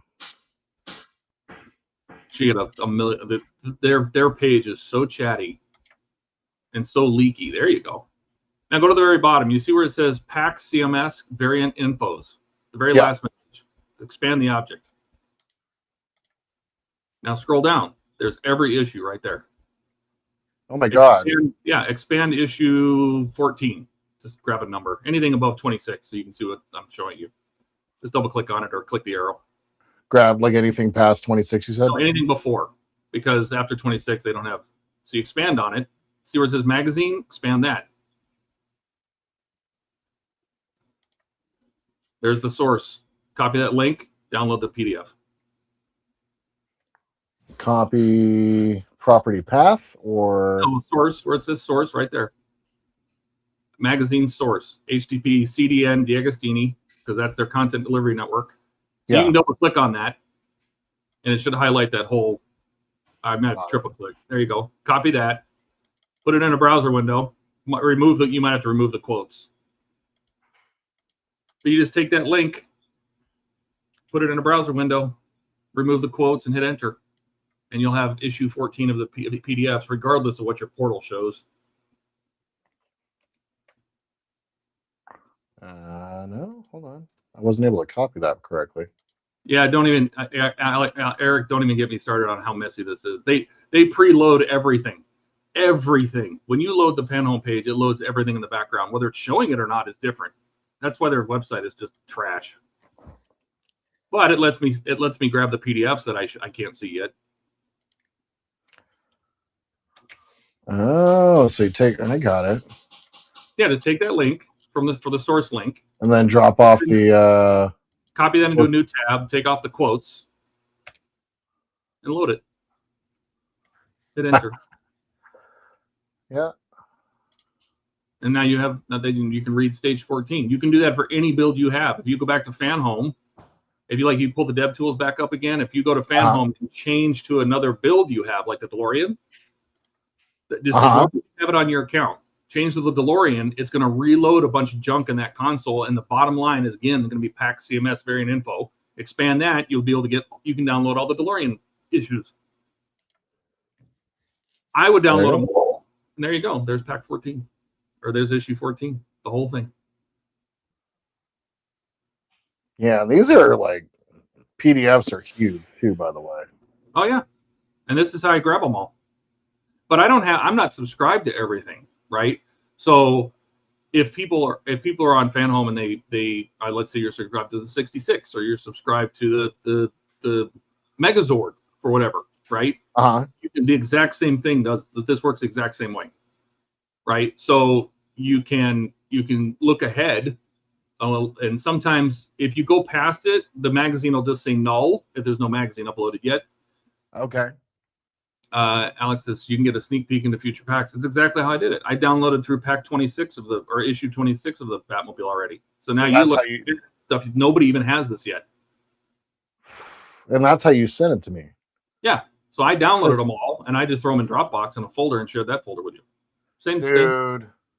That is so freaking awesome. I did not know that was a thing. I did not know how the dev tools worked, and I need to. Yeah. Well, if their website wasn't so chatty, now that I've told it out to the world, I'm sure they'll plug that hole, and I've lost my access to my PDFs. Well, they're probably not watching the stream, but if you are, hey, yeah, all right, dude, that is super freaking awesome. Thank you. I'm sorry I totally derailed your stream, but I don't know. I find it interesting. Hey, look. If you have another build, like anybody that's watching, if you have Megazord, or if you have this something else, the 66 or whatever, and you're only up to stage 12 and you want to get the rest of the PDFs, you can. For the DeLorean, thankfully I got your website, right? But they're not sending the magazines for the DeLorean, and they stopped sending the magazines for Darth Vader too. Darth Vader never. Wait a minute. What? They stopped sending the magazine with Darth Vader? Yeah, I haven't gotten magazines in 3 months. How are you building it? I'm waiting for you. Because they didn't make PDFs for the Darth Vader. Well, I'm one pack behind you. Yeah, but how is anybody else doing it if they're not sending them out? Well, now I'm going to go look in my dev tools to see if maybe they're starting to do PDFs. Let me look at Darth Vader. Yeah, I mean, like, I haven't gotten, but I keep getting slipcases. So, yeah. No, they still don't have PDFs for the Darth Vader on their website. So they're just not sending me magazines on. I guess so. They have assembly videos. Maybe that's what they're. I don't know. That's silly. Whatever. It's fine. I don't care. It's fine. Eric says it reminds me of let Fanhome know they forgot Vader magazine 20 with this shipment. Yeah. Buck says cool thought out to digging this later now. I have the desktop up and running. Just have to hook up the 11 USBs. Yep. Yeah. Buck, do you have a powered USB hub? That really is a game changer. I can tell you that. All right, I gotta grab a drink. BRB. Sounds good. And we're gonna basically finish up this last little panel here and get off stream and get something to eat and something to drink, and got off work and basically haven't done anything yet. That way, just besides drinking some water. All right, so this one also seems like, and this is the only color, actually, I think, the only painting I think we do for panels on this portion of the ship. This one also has a bit of a brush off, so I'm going to use the card technique for that as well. And I'm going to give one more college attempt at doing so. So let's go ahead and use a piece that we've already used here. And go ahead and cover this up.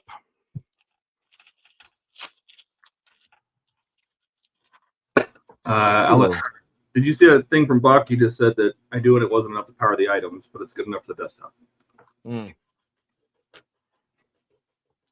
Yeah, some of those old, like the issue that I ran into with my laptop and recording and stuff like that is it just didn't have the USB power to be able to accept many cameras, and it just I don't know what happened to my laptop, but I wound up melting it basically.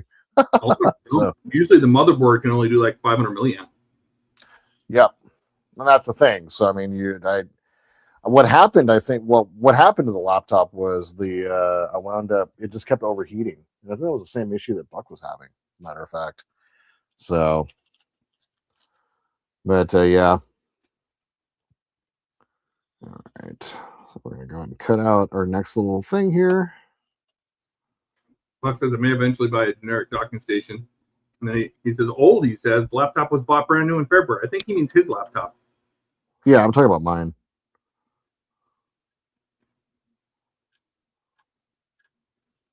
Have you painted anything yet? I have, yeah. I've already unmasked some of the painting that I've done. Mhm.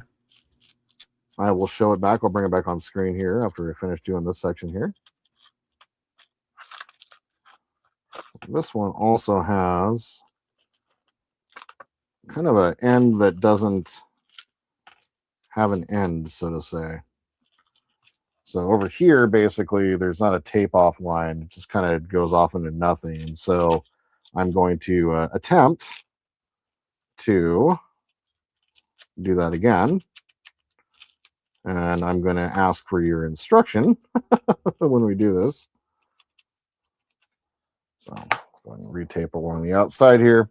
I like to double tape, and I know it seems kind of ridiculous, but sometimes the airbrush can lift up the saran wrap off the edges. And so I'll just kind of drop a couple pieces of tape just along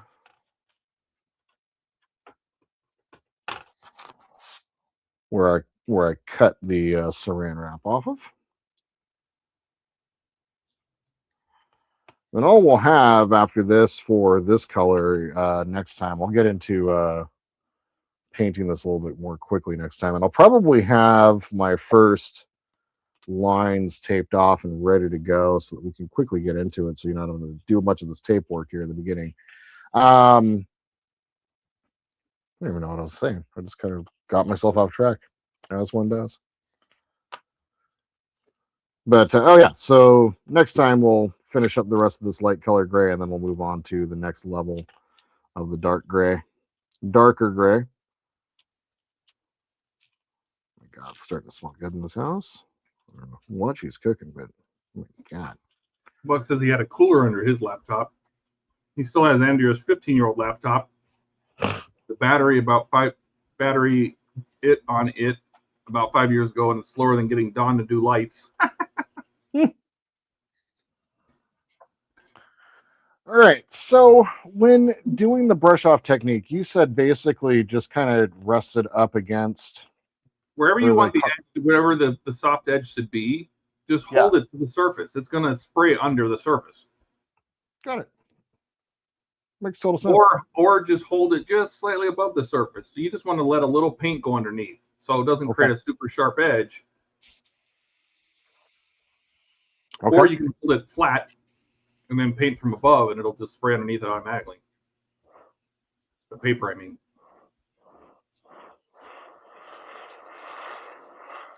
And you can control how much it bleeds by just how high you hold that paper above the surface. Right. That way you're not creating a soft edge. Or, I mean, like a sharp edge. Right.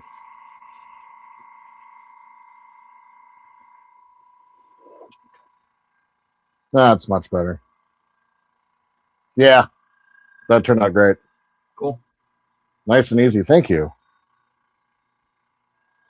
So I'll let that dry for just a quick second, but a hot minute. A hot second. Yeah, that turned out great. Nice and easy. This one is the only, I think this is the only color that we drop on this portion, except for like rust and grease and all that stuff. So yeah. Yeah. So, all right, I'm gonna go ahead and get my airbrush cleaned up here real fast. Actually, we wind up using most of that paint, which is kind of mind-boggling to me. I'll use a little bit. Did you get yourself an eyeglass cleaner? Greatest airbrush. I know I need to actually like I like the Tamiya airbrush cleaner because it's really good at like cleaning the airbrush, but the problem is it smells like Tamiya airbrush cleaner in here forever. So I replaced my little paint pot. The seal had gone out, and so like after a while it was like basically like you could just smell everything that was inside, and I would until I replaced it, I would leave it outside on the front porch. and just bring it in when it was time to clean. My pot had a little piece of filter in it, and that filter got so clogged up with paint that one time I went to spray the pot, and it blew that little piece of filter right out of it. and it went flying across the room. I never did find it. It's down there with the toothpicks, I'm sure. Oh my god. Okay, so next question.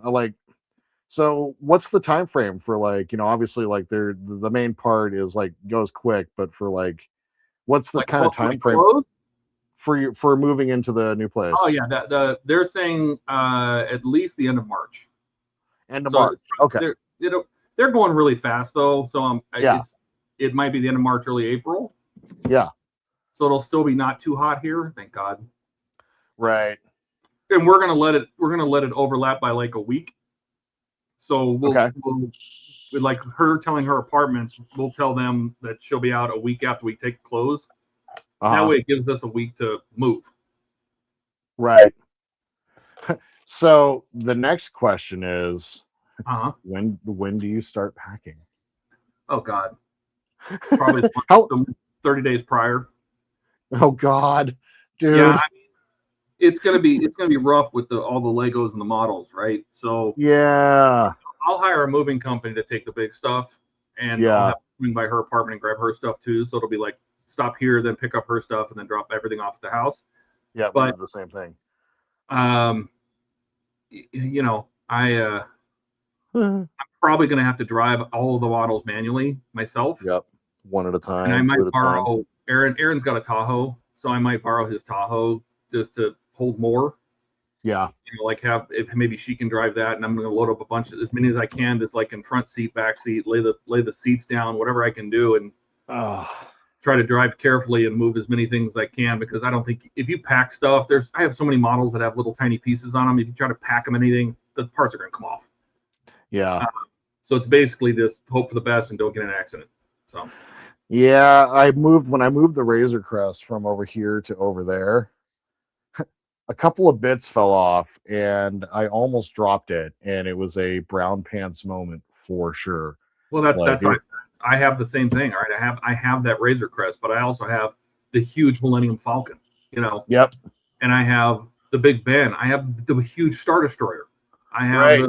I'm like, there's the only way these are going to survive is if I keep taking them in one piece, don't pack them, and just set them very nicely in the car and hope for the best. And I'm still going to things are going to come off.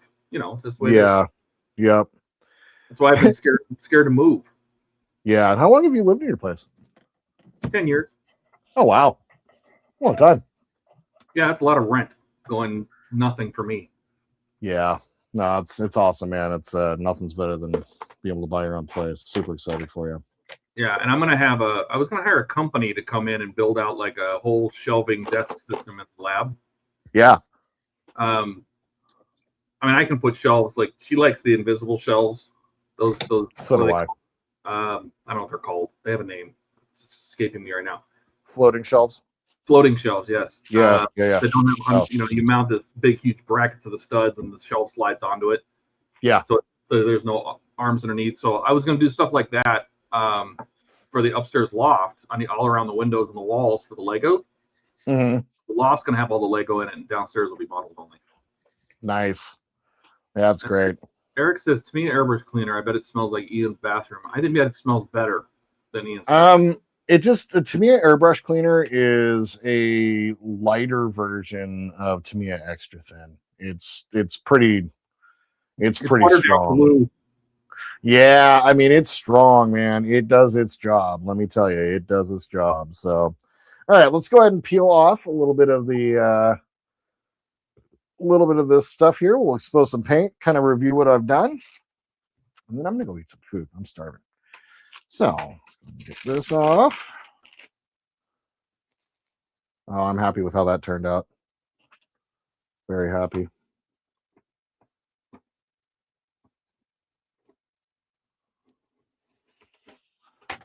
I keep thinking about advanced taping. You mentioned that, like, trying to build, take the tape off so that it takes off the piece after it. Yeah, well, you think about how you're putting it on. You just go on one direction and then you peel it off in the opposite direction. It'll all come off one piece. Yep. Did I do it this time? No. Oh, a little bit though. I try. Like I'm trying. I'm trying to think about it. It's not bad. It's not bad. Not bad. But the floating shelves look great, but they're stuck to hang. Yeah, that's one of the reasons I took pictures of where all my studs are. Yeah, dude. this wall behind, I mentioned it in the last stream or whatever, in the stream before last, there are only 3 main studs that run, and so it sucks. Thanks, Alec. I really appreciate it. Yeah, there's only 3 studs here. There's only a couple over there. I've already located the stud for to hang up the Falcon up on the wall over there. I'm going to be using the TV mount. So, all right. So there's the faded line, and I got to say that actually turned out really well. The janky taping, I'm okay with that one. It's not too bad. Well, that's how they did it on the real model. They That's right. taped it all over the place. That's right. So I'm going to set this one off to the side. We'll go ahead and bring back. I'll go ahead and widen out the camera here. And let's go ahead and grab the main portion of the ship. Buck says, I didn't see any cling wrap when you pulled the tape. He pulled the cling wrap off first. Yep. Did it first. What all did you accomplish tonight? So I got 8 panels done. Does it Am I feel going to like get this done? No, I spent much more time talking, but that's the beauty of freaking live streams, man. It's just like you can just talk and hang out and all that. I got this one done. I got that one done. It's soft edge? Yeah, and I got that one done. And then got this one done down here at the very end. No, sorry, this one right here. So very nice. Yeah, so there are only a couple more colors. So what I need to do now is bring back or a couple more of this color before we move on to the next phase. I need to bring back the part that is removable off the top. We got a couple parts to paint up there. And then I need to bring back the docking colors, as there's some colors that need to go up on there. But otherwise, that's going to be the end of the light gray portion of this build. And we're getting pretty close to moving into the next mid color, which has a lot. The medium gray has a ton of panels on there. So hey, that's pretty much, yeah. Do yourself a favor. Uh-huh. Do you have a Sharpie handy? I do. Flip that over and write like left rear, right rear on the back of the maintenance pits. Oh, these? Yeah. And then remove them. Don't try to paint around them. There's Makes 2 sense. screws holding those things on, right? Yeah, three And or honestly, four, but for the top, you don't even need to mark them. I did it for the mandibles, but yeah, just take them off. That way, it's just a hole. You're not going to overspray anything, and you can paint them all. You can do all your detailing separately, and then just put them back on. That's great. All right.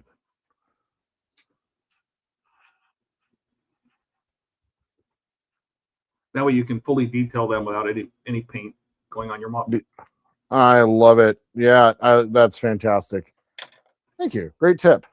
And what I did too, as well, for the frame, was when I did that coloring, the only part that I didn't color around was right here. So yeah. I went both sides and all around. I found out that the AK markers don't like tape so much. So be careful with taping it once you get done, because I had to kind of paint some of that when I was done. So, well, there it is. Got some more paint put down. We're going to get into the rest of the light gray next time, including getting our dark gray. And I want to try to at least get through the next page of dark gray. I really want to try to make some progress on this. My plan, I am on vacation the week of Christmas. So the plan is, hey, Jody, thank you for stopping by. My plan is to try to get as much work on this done as possible. I do need to record a few episodes for this. I've only got one more episode in the can for it, and that's where I'm doing the main paint. But it's like 2.5 hours worth of footage, and I don't really feel like editing it because I also have to voice over it, and I'm lazy. So otherwise, I want to get some work done, and like I said, I want to try to work on this throughout the rest of the month.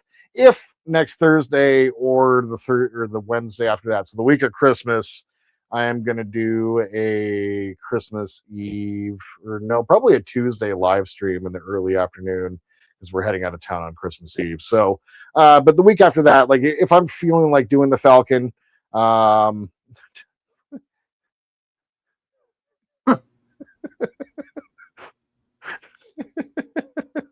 Eric, I record all of my videos in the can. Mm-hmm. Come on. This is a commode. What? No clamp, right? Come on now. I thought you said I need Ian said I need teach support, tech support. Thanks, Chase. Even though I didn't understand a single computer thing Todd was telling you to do. That's right. You can watch it back as many times as you like. Bingo. Exactly. So I'll be back next week. Same bat time, same bat channel. I don't know if we're going to be doing the same bat thing, but there it is. Otherwise, I have the next episode. Good night, Ian. Thanks for stopping by. Glad to stop back in after you finish recording.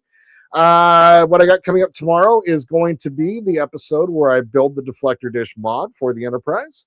And then on Monday, I should actually have an episode of the Reliant out, but who knows? Good. Who knows? Are you going to be around streams this weekend? Yep, I should be. Definitely on Sunday. Friday, I'm having the hell of a time on Friday nights getting off on time and doing that. So, but definitely on Sunday. I got no excuse this week. So, yeah, otherwise, that's what I got. Todd, thank you so much for one, teaching me how to do the card technique, and two, how to dig into Fanhome's back end. That's you said it, not me. And of course, for once again, like all the things that you do, the instructions and all that, man, like just you're a freaking amazing person, and I really appreciate you. So otherwise, Howard, thank you for the super chat. Alec, thank you. Good night. Appreciate all you guys in chat, and I appreciate all you guys for watching. I do know that there was a million things y'all could have done tonight, and instead you spent 2 hours watching me attempt to paint a model, and I think that's pretty damn cool. You guys have any questions or comments, tips, tricks, please leave them down below. Like to support the channel, please like and subscribe. And my friends, until we see each other again, I hope you all have a wonderful evening in this beautiful world where we happen to be. And just remember that this is the way. Good night, everybody.